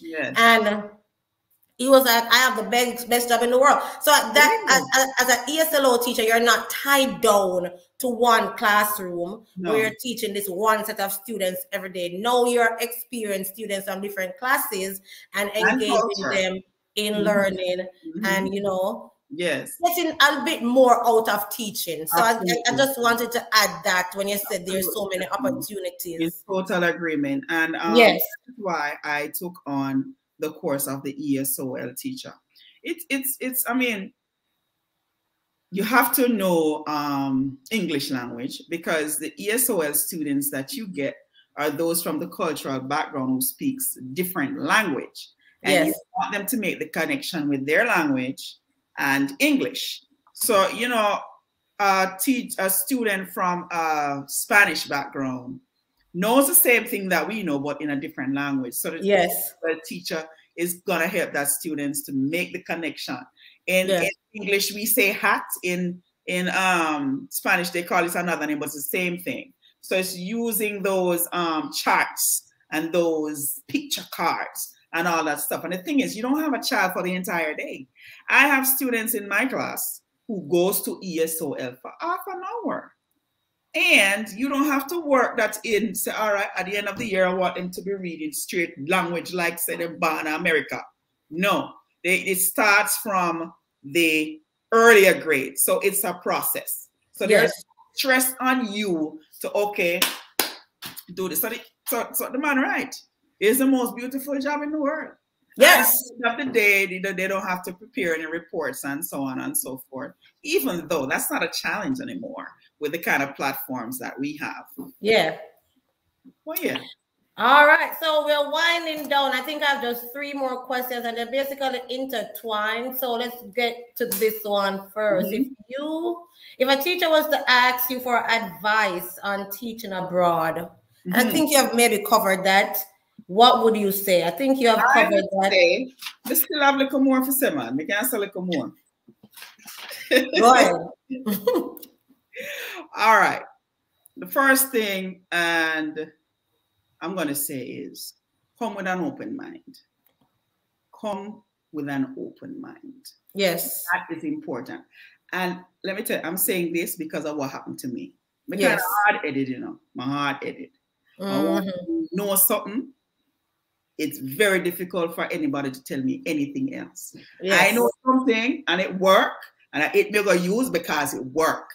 So when they bring something else, I see they want to do it different. I was like, no, I'm not do that. I want to them, I'm not do that. Yes. You know? So that's the mindset I had. I'm the best teacher in the world, and I'm going to foreign, I'm going to teach these children, and that's that. Nobody can tell me nothing.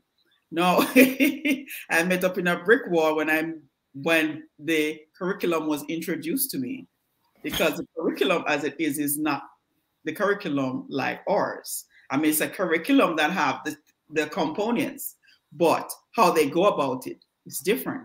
And that was the challenge. And as a matter of fact, Stephanie, even though it was my first year, I was so adamant that I wasn't going to do that. That's why they split the class. Because when I look at ELA, you know, in Jamaica, we have a little grammar part of it where we think it's important for them to learn grammar. Yeah. It's not a part of their curriculum. Phonics is not a part of their curriculum. It's of late, and I'm talking about maybe last year or so, that they're bringing this word study thing, which is similar to the phonics part of our ELA curriculum. Yeah. Right? So I said, what kind of stupid curriculum this? You know? And after going through it, I said, I'm not teach this. No, sir, I'm not teach this, because if they're going to learn their way, it's going to take too much. So I suggested, listen, you have a teacher who has been here for years. She knows the ELA curriculum. So have her teach that. I will try to learn it for next year, right? Yeah. Yeah, but when I take on the science curriculum and the math curriculum is a little bit more straightforward, but the science curriculum is practically the same thing, how they present their thing, the different structures, the different layers, and all that stuff. We are teach science, we just teach science. So we are talking about. We are talking about engage, Now, mark you, we do these things, but not under the different umbrellas or the different, what should I say now, parts of the lesson that they have it. But I've grown to realize that doing it that way is more structured for you, the teacher, and for the students. And then the curriculum, it's no longer difficult for me. Right now, may I blow up the ELA curriculum, easy thing, 1, 2, baps. And the more you get to learn the curriculum, is easier it is to kind of put yourself into it. Put yourself into it. Yes. Right? So come with that open mind and, okay, this not sound like nothing with me know, you know, but let me hear what I'm saying. You know, try to learn from that. So that's first and foremost. When you come with that flexibility, everything else is easy. I promise you. But before you come, one other advice I'm going to tell you: start out the little things at backyard. Start out the little things, because when you come here, it's a time for learning. Honestly, all the bills that you have to pay, whatever it is.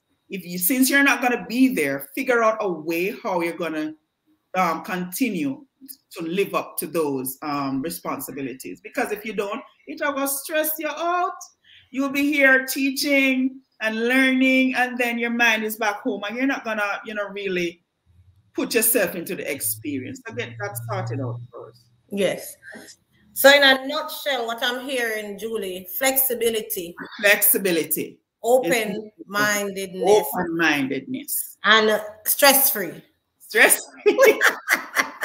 and definitely, might I add, like I say, you know, we tend to get, nobody not tell we, but we just develop the mindset that, oh, I'm going to meet a different set of students. No. Again, flexibility. Yes. Open-mindedness. But I'll tell you a secret. If you get your students to know you, and I know some of us say, oh, me not teach, me not pick me like me, not teach me. Oh, yeah? Yes. You better make them like you. Yes. If they do like you, 50% of your work done. Easy. And guess what? I tell you, you know, Jamaica star now. Everybody want to know about Jamaica, you know? And let me share, Stephanie, me not take over your life, but let me share this. Girl, it's your day. Go ahead and take it over. So like me say, they got teach and pick me up, and then for sit down and da. Listen, those kids would just look at me like this. So in my mind, I said, what Jesus Christ, what is? What is for me? I wasn't feeling successful because I'm still at the mindset that I am going to teach. I don't even want to know the picture there. I just teach. And the first 2 weeks, Stephanie will go home but bawl. Go home, go cry. We said, Jesus Christ, I want this when we left Jamaica for. We can't we can't teach. We can't teach. What? And listen, I wasn't the only new teacher there, you know. You had another Jamaican and you had 2 other teachers who were Philippines. So they came late. So me done ball on my yard, you know. So one with me in my classroom, now, myself together, because you know you have to show a strong face to the students. You don't want them to walk over you, right? So I'm there holding face. Here comes these 2 teachers crying. I mean, real ugly bawling, Stephanie, come in my room. I said, what is it? They said, I am not coming back. I am not coming back. I said, what do you mean you're not coming back? I don't know what to do. These students just... Honestly, I want ball to, but I know me ball. So, you know? Yeah. The thing is, me cry from home. They don't know that I cried already. Yes. So I was able to give my support. I said, no, man, you know, I come back. It's going to get better. Deep down me, I say, I want to go home too. You know? But for some other reason, you don't want them leave me here by myself either. Yes. So when you new and the things that you expected are not forthcoming, it's discouraging. So, you know, come with that mindset. And another thing, get the support, all the persons you know on the programs already. Get as much information as you can.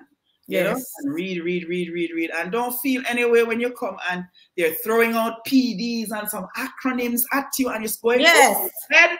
Oh my God. Yes. No, sir. I'm in the wrong place. Don't worry. Don't worry about that. Don't let that confuse you. Just remember the objective, why you go there in the first place. Yes. You're already there and you're not fail. So after the first year, you will see, you know, yourself progressing professionally and personally, because you get to know the area, you get to know your curriculum, you get to know your school surrounding, and you know how to navigate. So yeah, you know, I'll advise, find a challenge, man, but come with an open mind. Yes, Diana Ricketts said, we're now Barlow. Yes, Julia touched on a point that's really I can relate to. The acronyms that they throw at you when you just come and you see some acronyms in emails and they're talking and you say, oh, what them people are talking about? How come I know what them are talking about? And they take for granted that you are new and you don't know what these terms are, or you might even know, but they call it something else. It can become frustrating, but I would say to you, don't become too overwhelmed by that. Ask questions, learn as you go, and if it's too much, sometimes just forget all about it and tomorrow you'll pick it up back again. Yeah, it will come back. Simple. Don't stress out your brain. Absolutely. All right. So, Wade Morris said, chat the things, them police teacher. My God, Wade Morris. Yes, Lataya, I should Google every acronym. So the last question, I think I have one. Hold on, Stephanie. Hold on. Properly welcome, Mr. Murray. Okay. Wayne Aloysius Murray. Okay. Yes, Mr. Murray. So, do you know of any other teaching programs that you would want to share with our viewers today? Honestly, AFACE is my thing there because, you know, I mean, they didn't want me and take me, but I have heard global, it was the Global Teaching Partners. Yes. Yeah, I heard they're good too in terms of the support and the recruitment process. Not as strenuous as EPI. And for some people, EPI works, but you know what I mean? And then you have faces. Yeah. And of late, it's the Savannah. They're so nice. There's some want to get Savannah Pro.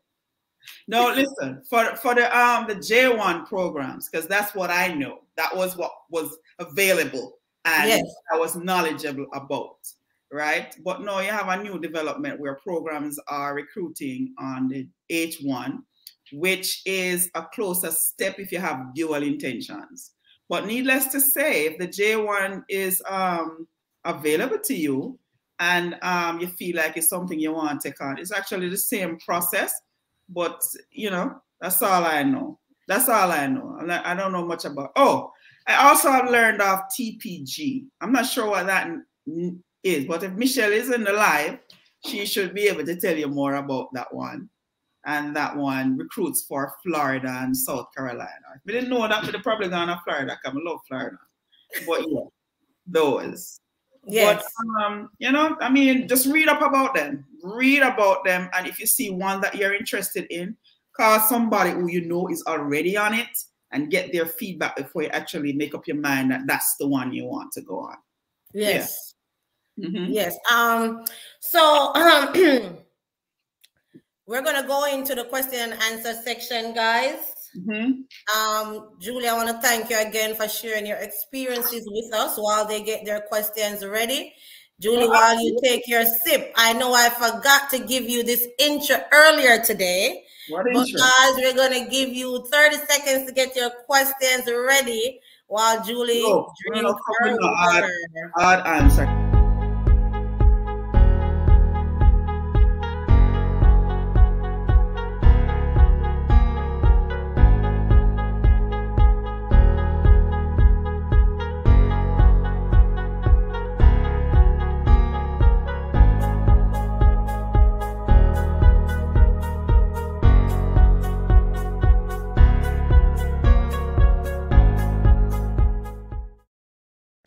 All right, so we are back and ready for questions, guys. Hey, hey, hey. All right, Julie, get your pencil ready. Lord of mercy. Thinking caps on. Let's roll. Tamika said, do they offer technological training to teachers? Of course, absolutely. And I mean, on a district level, it's almost like their responsibility. If they're required to use the technology, they're definitely going to afford the training. Okay. All right. Diane said, Julia answered everything already. Where said Diane, man? Thanks, man. Nadine said, thank you, Julie, for the information.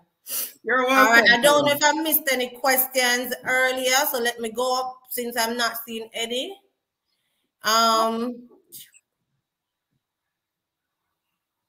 Not seeing here any at the top. Guys, I know people have been asking about other programs. If you want to learn about the other programs, check on the channel. There are other videos, lots of videos on the different programs where I go in detail about the different programs, and I've been sharing what I know people are requesting. So if you have not visited the Kicking with the Brittons, check those videos out. Also, like and subscribe. And guys, if you have not liked this video as yet, you said Julie did an awesome job. Go ahead and give her a thumbs up. Thank you. If you really appreciate that the information that you got this evening, go ahead and give the video a thumbs up. We have a question from Latoya. How did Julie become a resident? I wish Latoya. Where Latoya? I will Latoya talk about Julie. Latoya. We talk about Latoya. Julie, I'm proud of you. She became a resident, I guess, by the teaching program. Yeah. If that's what you mean. Yeah. What about taking my child? Do they aid you in placing a child in school? Absolutely. That's the easiest thing. That's the easiest thing. And you have the opportunity to have your child at your school or any other school within the district that you're working. If, however, you have you develop a liking for another school that's in another district, you can make a request based on the fact that you're a teacher and you're respected. Yeah. You make that request and they usually give you the opportunity to have your students sent to the school of your choice. Any advice, my fave Jojo, any advice for special educators? Oh Lord, you are needed. That's all I'm going to say. You are needed. And I wouldn't say it's my friend. A colleague of mine at the school, she has one child in her class. They take that very seriously. Children who need special education. And yeah, it's a good avenue. It's a good avenue. And if that is open to you, that's what you like. And I mean, it could be, how should I say? It may not be something that you're certified in back in Jamaica. But if you come here and you have a likeness for that, you can get it without, having that qualification up front. Talk to the principal, you will work there. But, at some point you have to kind of get qualified in the area if you plan to stay there for a period of time. Yes. Yeah. That's one last thing. I think they get more money than a regular teacher. Yeah. How easy is it to travel back and forth to Jamaica while on the program? Oh Jesus! Listen, every holiday you get, you can go Jamaica. But me don't know how me so bad lucky. I mean, I have my children here, so I never really see the reason to go back so often. But when I did decide to go in 2019, we were advised not to go because of the rise in COVID and all that stuff. After that, no, a whole heap of things that I know I'm gonna reach back yet. You can't wait. But you can go as often as you can, But I would advise you take it within the longer breaks than the shorter breaks, because you don't know what can happen when you get stuck down there and you don't want to leave your job open. Well, yeah, it's easy. What about after school care? I have a 3-year-old, and if yeah, I can add to that, Julie, if you're not sure, because I have a 4-year-old, so I can explain further. Yes, ma'am. If you have a baby 3-year-old, not all schools accept them at 3. I don't know about your school. At what age they start, Julie? Yeah, at 3, pre-K, K, go all the way up. Okay, so at my school, they couldn't start until they were 4. And so it's daycare. It's daycare, and daycare usually go up to like 5:36. Yeah. So that's what I had to do. Yeah. So I guess you can answer then. So after school care for a 3-year-old at your school, how does that work? No, not for after school. I thought I think I misunderstood the question.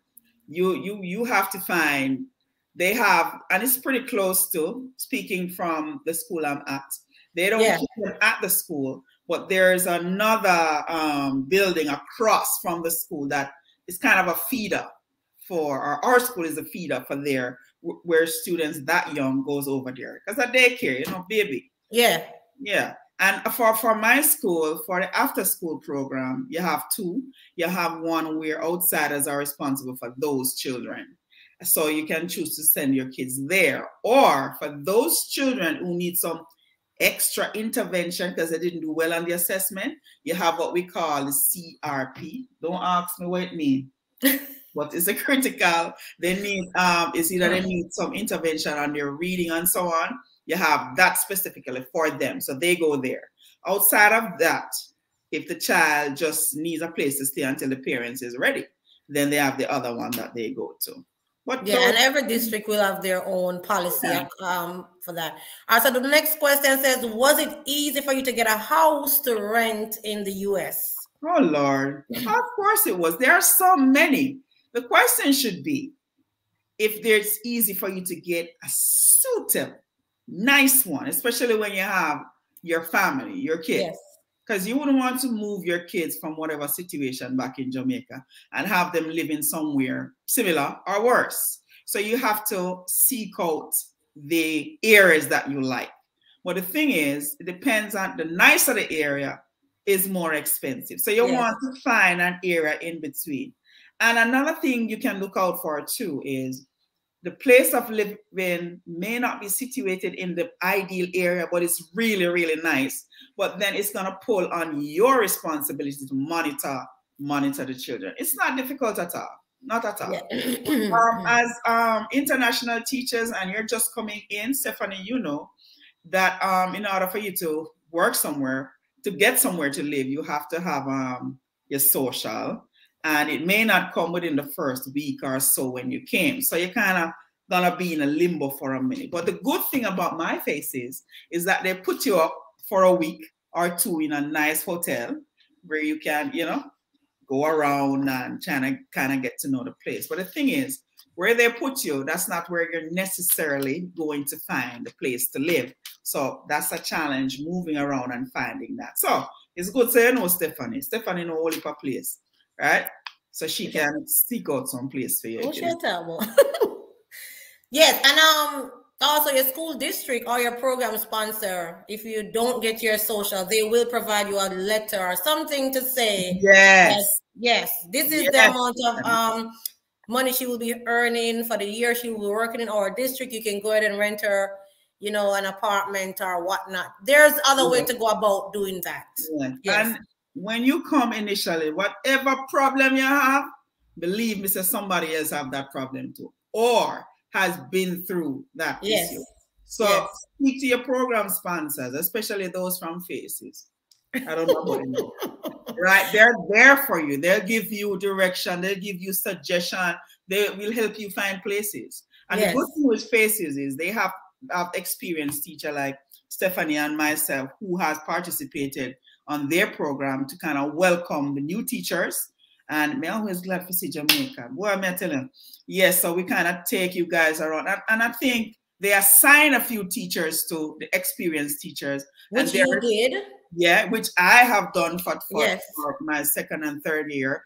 Took them around, find them some place to live, drive them around. You know, you like here, no. And listen, that should be appreciated because not all programs do that. Yes. Okay. So yes, so that way you can have an idea of the different areas and then you can get to choose the best living area that you want. Yes. So it's you know? Yeah. All right. All right, so the next question from Donna, she said, how did your kids deal with the move? Listen, that is a good question, Donna. Now, first of all, they were like, I don't want to go. I don't want to go. Mommy, why? I have my friends. Why do I? You know me. I said, okay, friends, I put pot on your fire. I say you going, and you going. So when they came for the first month or so, I mean, they came in, I was here in August, they came in the October, and I had to get them in schools as they came and all that stuff. And they didn't like their new school because people looking at them and by December, foreigner. All right. Them all right. Especially the little one that came here when he was 5. When I said, okay, we're planning to go back to Jamaica. Why?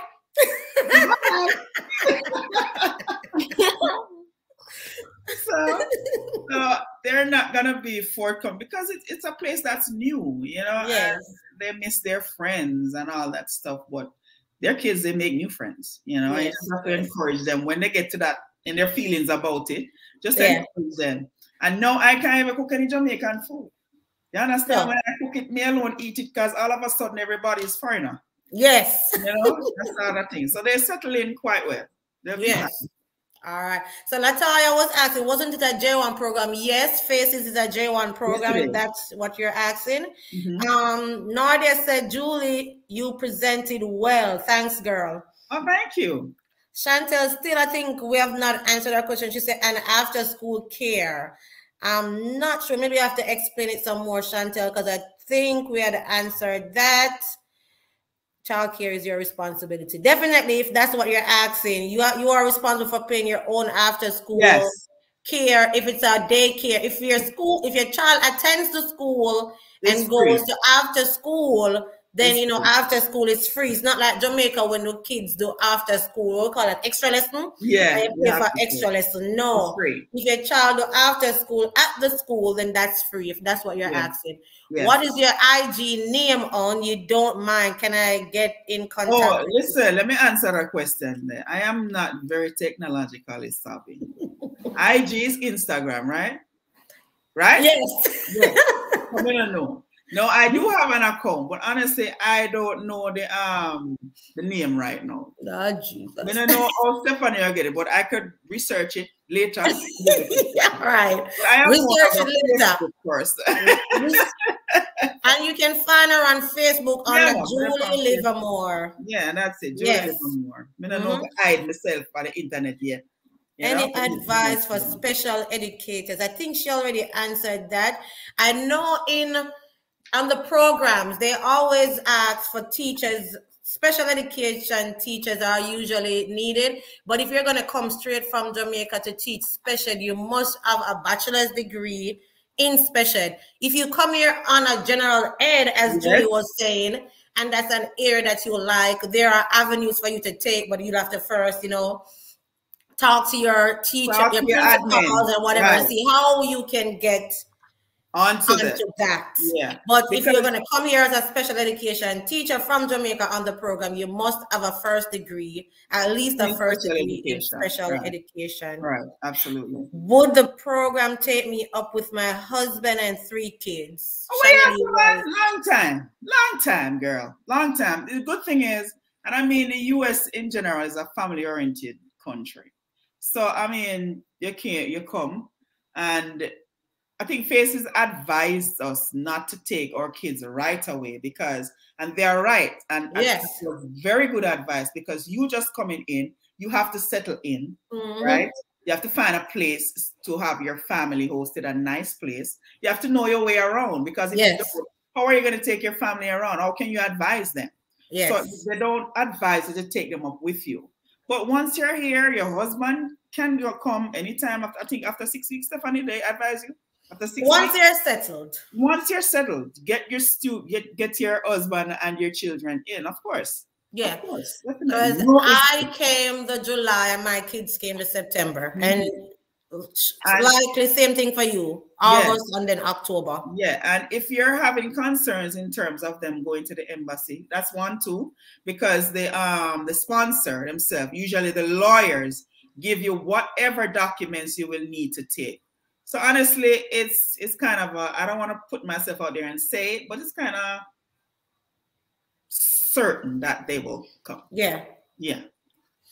All right. Tava 717 said, big up Jules. I don't know who's that.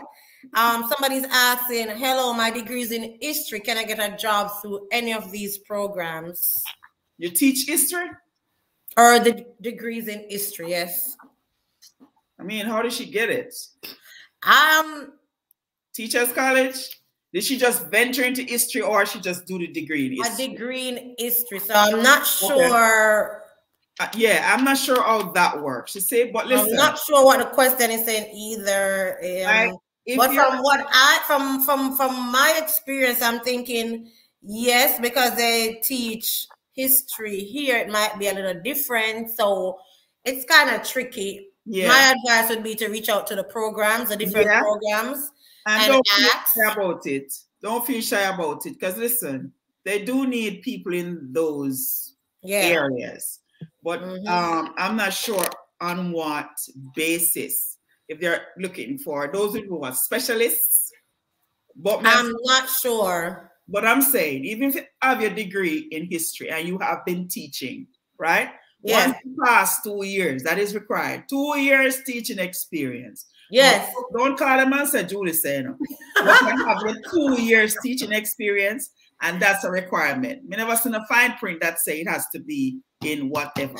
Yeah, and I'm gonna add to that, because even with Teach Savannah, it's their first degree. Yeah, it doesn't have to be exactly.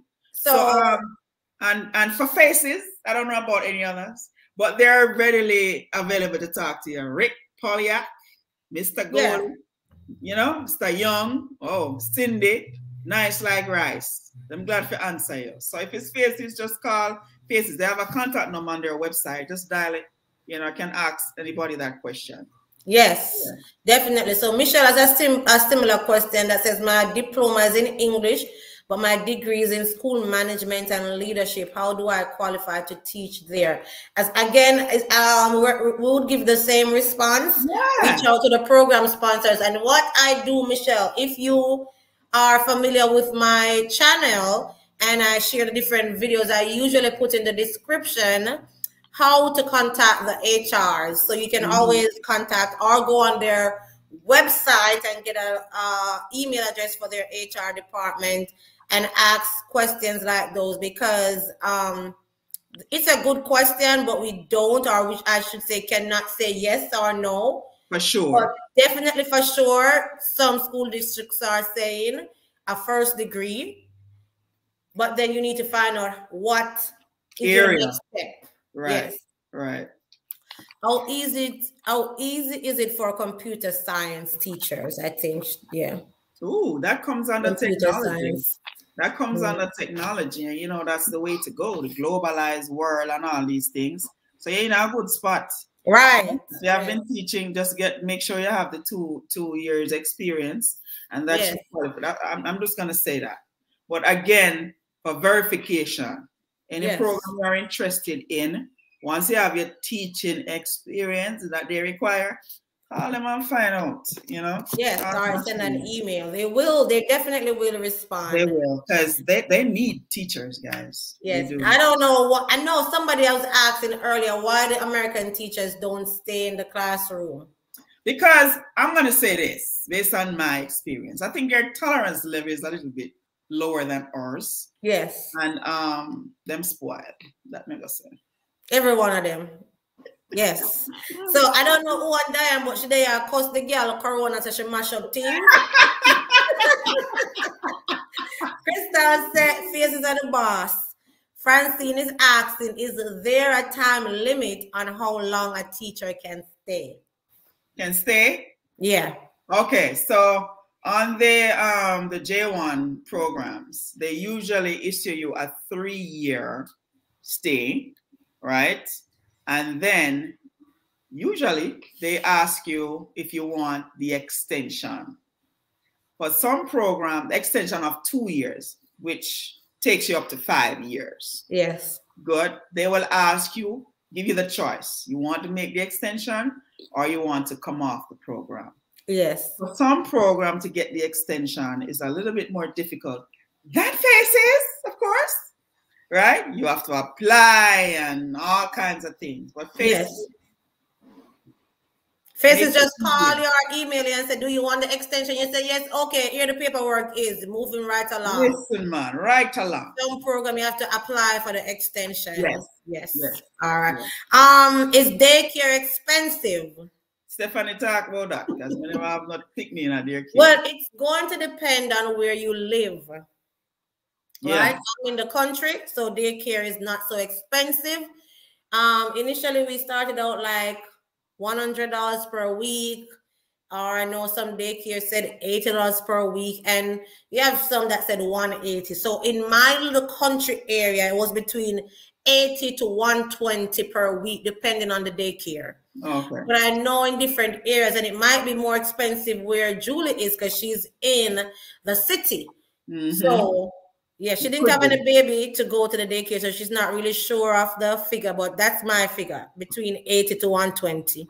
Yeah. And listen, if you have a husband and you're lucky enough that they come with a child, it's not that they're gonna get to work. Let me say this quietly. They're not gonna get to work right away. Right away. So they could be home with that baby until you figure things out. Yes, because they have to first apply for their work permit. Because they'll probably be home for what, 3, maybe 4 months and all that stuff. So by that time, you can figure out how you're gonna deal with it. So don't let that be a distract you from line.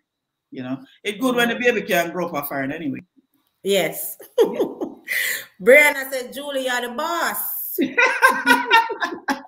Shanley is asking, can I get a contact number for any agency? And I did say, Shanley, not specifically the contact number right now, but if you look in the description of some of those videos, you will see an email address. I know for one, the last one I did, the PACT program, there was a contact number on that, so you can maybe check that out. Philip asking the same thing, how long does the program last? And she did say 3 years, and you can get an extension of 2 more years, which make a total of 5. All right. Next question. Thank you. I have a teaching degree in history and 16 years of teaching. Can I go ahead and apply, Ari? That's what we have said. Go ahead and apply. Reach out to the HR department and ask questions. They will respond. Julie, it's as if Faces is ideal teaching program. That's what Hyacinth is saying. Well, it's a good program. So if something is good, you want to share the goodness, right? It's a good program. And let me tell you why. let me tell you why. I have friends on all the other programs, right? And I say Faces is the ideal because they're very supportive. Yes. You understand? Very supportive. They place you at a school. You could see Henry coming to look at you. And they don't come with that big eye to scrutinize you. Yes. It's just to guide you. You Yes. understand? Because listen, me miserable, you know, very miserable. And when I don't know what I'm doing and you are there to judge me, you and I not gonna work out. You understand? So that was good for me. They didn't come and say, you didn't do they know you're new, and this is very important because when you're not in your regular water as a fish, you know, you kind of feel out of water. And yes. They were the closest, they were very supportive, very supportive. Yes. And for your first year, especially, you're gonna need that support. Yes. You know, nobody will judge you because you already have persons at the school who want to make a decision like, yes, she was good that we bring her here, or no, she not going with nothing. Yes. So you don't have to prove to them already. So you want to have the support to build that confidence in your school leaders. And yes. Those persons on Faces, I got that from them. You know what I mean? Yes. So you have other programs out there which may afford the same thing, but Faces that women know, so we can talk about. Right. Yes, I loved Henry also. Pretty good grade. It'll make it feel bright. So Chit Chat is saying, so it's me and my mother from day one. Can I bring her with me? Because I don't have any children and it's just us. Wouldn't want to leave her here. Oh, no. What would be good for you though? You may have to leave her for a while because look, and this is purely my advice. All right, nothing to do with Faces, nothing to do with anybody else. So your mother, and I understand, and that could be a reason why somebody would want to come on the program and leave because they have concerns about their loved ones. Yes. It's your mother, and you're here, you're a teacher, you're giving yourself to the society of the United States. With all you have to do, send your mother to the embassy and get her a letter of invitation. Yes. Come. You understand? And then, yes, but as it relates to the program, no. Only spouse and children. Only spouse and children. Yes. She can visit you, you know, but not as part of the visa squad. All right, Julie. Crystal Gay Scott said she listened to you during her orientation. Your presentation for Faces. Oh, okay. Right, no, Crystal. Faces are not taking English language at this time. Okay. So Faces not taking English language. They have their season. Yeah, they have their season. But keep trying again. Oh, we don't know. January. Yeah. Back around what? April, May, June. Them time. Yeah. I guess it depends on their need, what the school districts are asking them. Yeah, that is true. That is true. Yeah. But, those time, in my estimation, that time would be a good time to look back at it because during that time, teachers make their decision whether they want to leave some school district. Yes. So become a need for more teachers. So, you know? Yes. Sometimes it's in a spur. Yeah. Mm-hmm. Mm-hmm. All right. So Donna says, oh, thanks. My daughter is excited to try still Chit Chat. Okay. All right. I would agree. I got the answer. Someone answered. All right. Great presentation from Crystal. You have a budget for daycare. Wayne is asking, how was the deal with the move? That's what I was saying. They don't normally deal with it well. You know, man love their comfort zone. Yes. So kind of tight. It was tight. It was tight. All right. Diane said, I love Julie. I love you too, Diane. Kay's blog said, presentation shot. You guys are doing an awesome job. Thank you, Kay. All right. Thank you, Dr. Britton. Love the live. You guys are welcome. Advice, please come with a man. Who said that? Please come with no money if you don't have one, love. No, it has to be a husband. And that's just romantic. It cannot be just a man, Diana. You know this. It has to be a husband. Okay. Michelle says, so proud of you, Julie. Hats off to you, Stephanie. Keep up the awesome job. Thank you, Michelle. Oh my God. Oh, she said correction on a husband. Yes. I says, I have a master's in exceptional students education from Nova Southeastern. Can I use this to apply for a job as a special educator? And we did mention that you need a degree in special education to apply for a special job as an international teacher. Yes. May I say something about that degree? Yes, go ahead. They have what we call APA, right? The APA program, don't ask me what it means, man. Sure. APA is for the students who are gifted and talented. So a degree with like that, and I mean, I don't know if it could take her on the program, but in any event that you get here, that is something wonderful to have. Okay. Yes, because exceptional students and education. Yes. Right? Whether it want to be the higher level of exception or the lower level of exception. Exception. Yeah. Yeah, that's a good answer, Julie. Really and truly, because that still fall in the category of special ed, right? Yeah. Yes, me not like special ed anyway, girl. Look here. My first teaching experience was at a special education school for 1 year. And I couldn't manage. Oh my gosh. About 8 months. 8 months. You know, when a little girl, I'm sorry, and I'm not trying to be rude or anything, but I'm still traumatized by one of the students because. Why?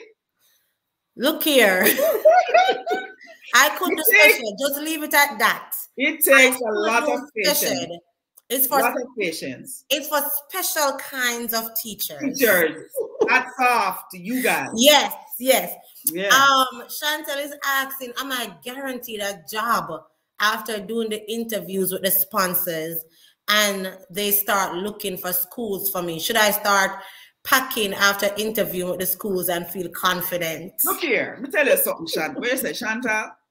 Yeah. I don't know about you, Chantal, but you see, from there, give me the green light to say you were accepted and it completed and you were successful. We start pack them time there, right?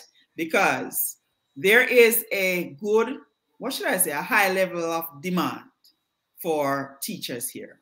So once you get the green light from wherever program you are, I mean, start looking.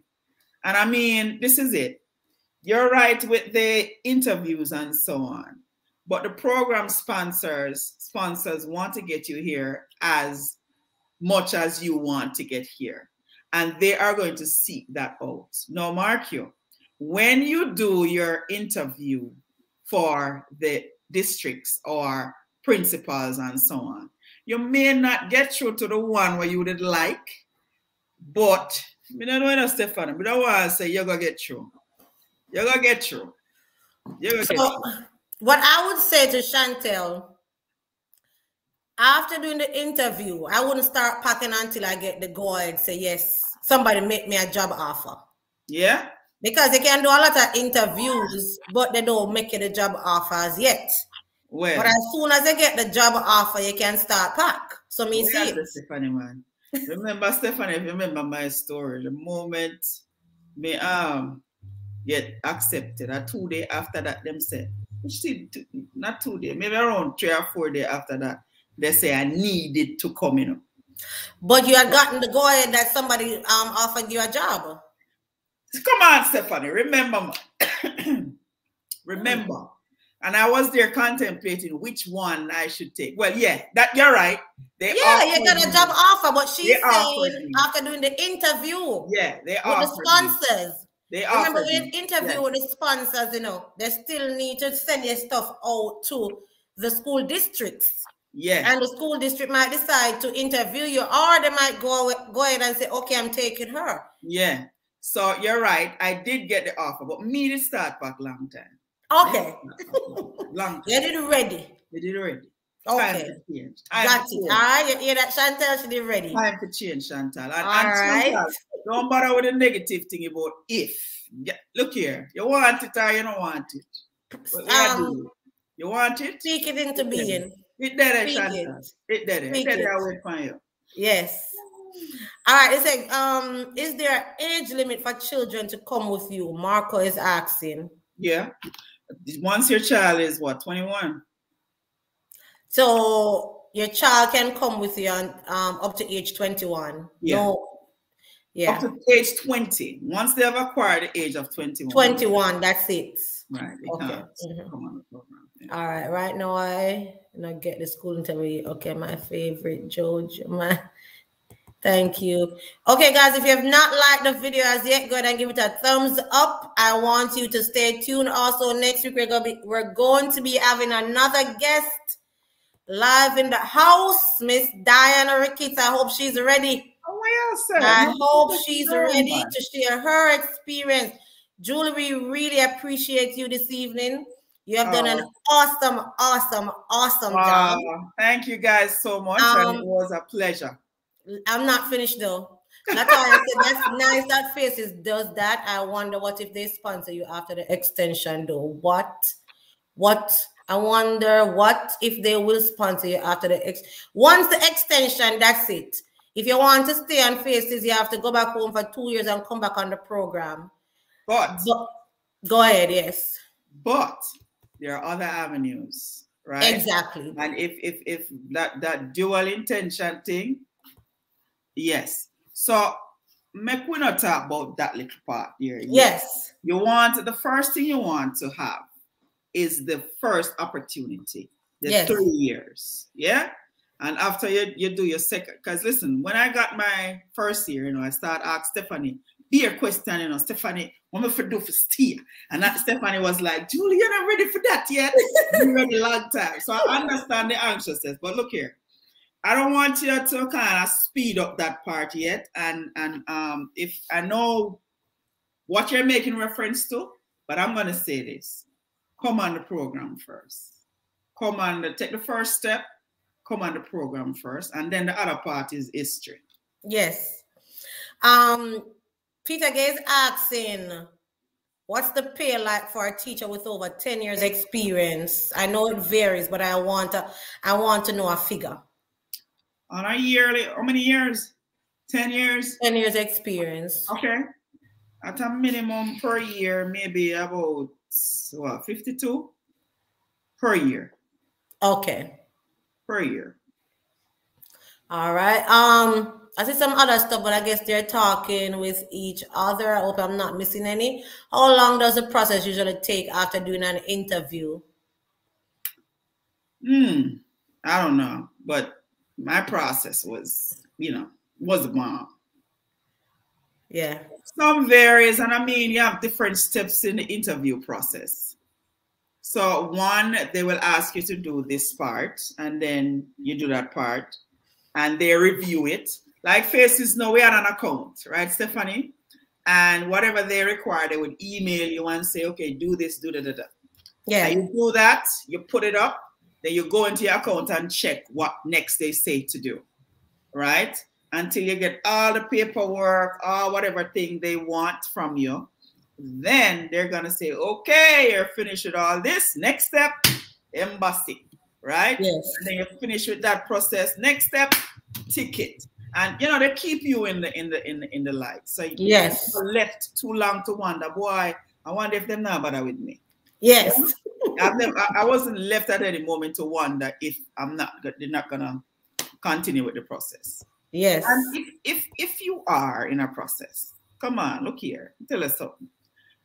If you have any little doubt, use up the internet, man. Call them, email them. They will answer you. I don't know about any other program. Like again, say Faces. Yeah. Hey, Sanito. All right. So still need to know really amount. I think she just answered that. The amount, the estimate. Yes. Yeah, that's an estimate. And go ahead, Julie. And that's on a master's level teacher. And it still varies because you would have had to have some years of experience with the masters to kind of acquire. So the scale, it varies. But as I mentioned earlier out, a first-year teacher would just drop out and have 2 years experience can look for like maybe between 36 and 38 per year. So you have to split up that. All right. So it varies. And when you sorry, Stephanie. Sorry, Stephanie. And if you know you're recruited for a certain district, it's free on their website where you can go and view the pay scale. Right? Them not hide it from you. It's yes. public. That's always big and bold on the website. So if you get 2 job offers, Chantel, and you say, okay, this A say, them are gonna give me the job, and B will give me the job. Go on their website, find their pay scale and see who pay more if that's your motivation. Or you can look on the website and see what programs the school offer and decide from there. Yeah. All right. That's why I said if my friend gets married in June, but she gets through to the program before, can her husband go up after? Definitely yes. I mean, yes. Yeah. If you want to go on the program and then go back, don't go married. Let's go marry the sweet stick.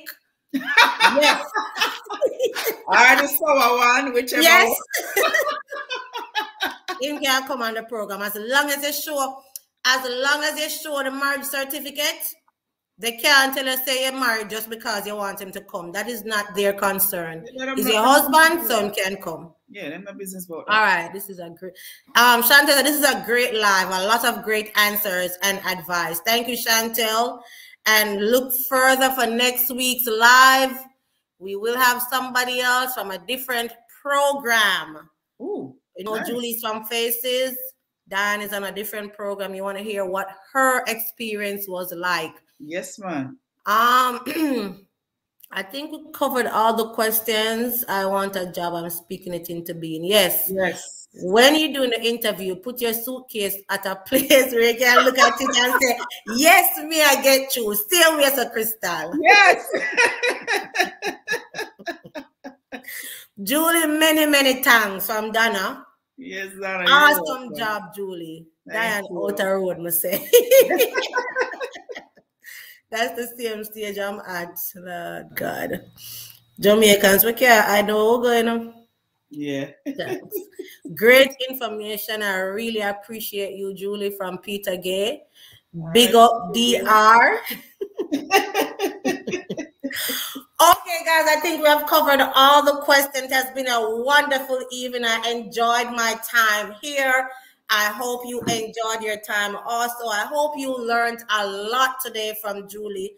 And I know she has done an awesome, awesome, awesome job. Woo. I want to say thanks again, Julie, for taking the time to share your experience with us. Absolutely. Guys, if you have not liked the video as yet, as I said before, take that thumb or the finger, whatever, touch the thumbs up button. Nothing's going to be wrong with your finger after. Go ahead and give the video a thumbs up. If you have not subscribed, go ahead and hit that subscribe button and turn on your notification bell. You don't want to miss the other videos that will be coming. I posted earlier this morning the difference between J1 and H1B visa. If you have not seen that as yet, you need to check that out. Also, next week, Diane, put in the chat box if you're ready for next week. You talk about no sweet stick, not up here. Oh.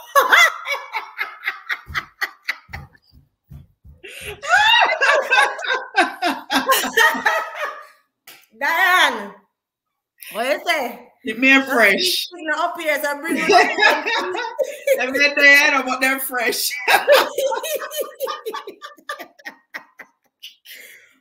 Oh God, Diane, we're ready for you next week. We're ready for you next week, Diane. Get ready. Next week we will have Diane for our live. And I will be posting more videos to come this week. Check those out. Share the video, guys. Share the video. Share the channel if you know of other teachers. Look here, I'm telling you something. You know that sometimes I think some Jamaican teachers selfish. They don't like to share the information. And I'm not trying to be rude right now. But some Jamaican teachers who are hug up the information to themselves. Share it with others, because guess what? It's here for all of us. Okay? Share it, man. Share it. The life nice so till. All right, guys. Thanks for coming, and see you again next week. Remember, big up yourself, Dr. Britton and Miss Julia. I've helped you. You have helped me to make up my mind. Great insights to the program. I am glad. You're welcome, Trisha. Yes, Trisha. I always share it. Bro, God, I got come for you. Please don't end the live. I'm calling in tomorrow at work. Remember, Khalil Kingsley said, great. Remember, guys, Teach Savannah open their applications tomorrow. If you are interested in Teach Savannah, run over there tomorrow at 12 o'clock. Come tonight. Make your application be the first to go. And me and 3 application, you know. That's it, Keela. Keep them going. So, guys, as I said, I did enjoy myself. Thank you again, Julie, my beautiful, awesome, thanks for having me, Dr. Britton. Bright friend. She me run to. Right now, she'll help me do something. So, yeah, trying to me I'll call her right now. So, bye, guys, and I'll see you next time. Thanks for coming. Bye, guys. Thanks. Bye. What you doing?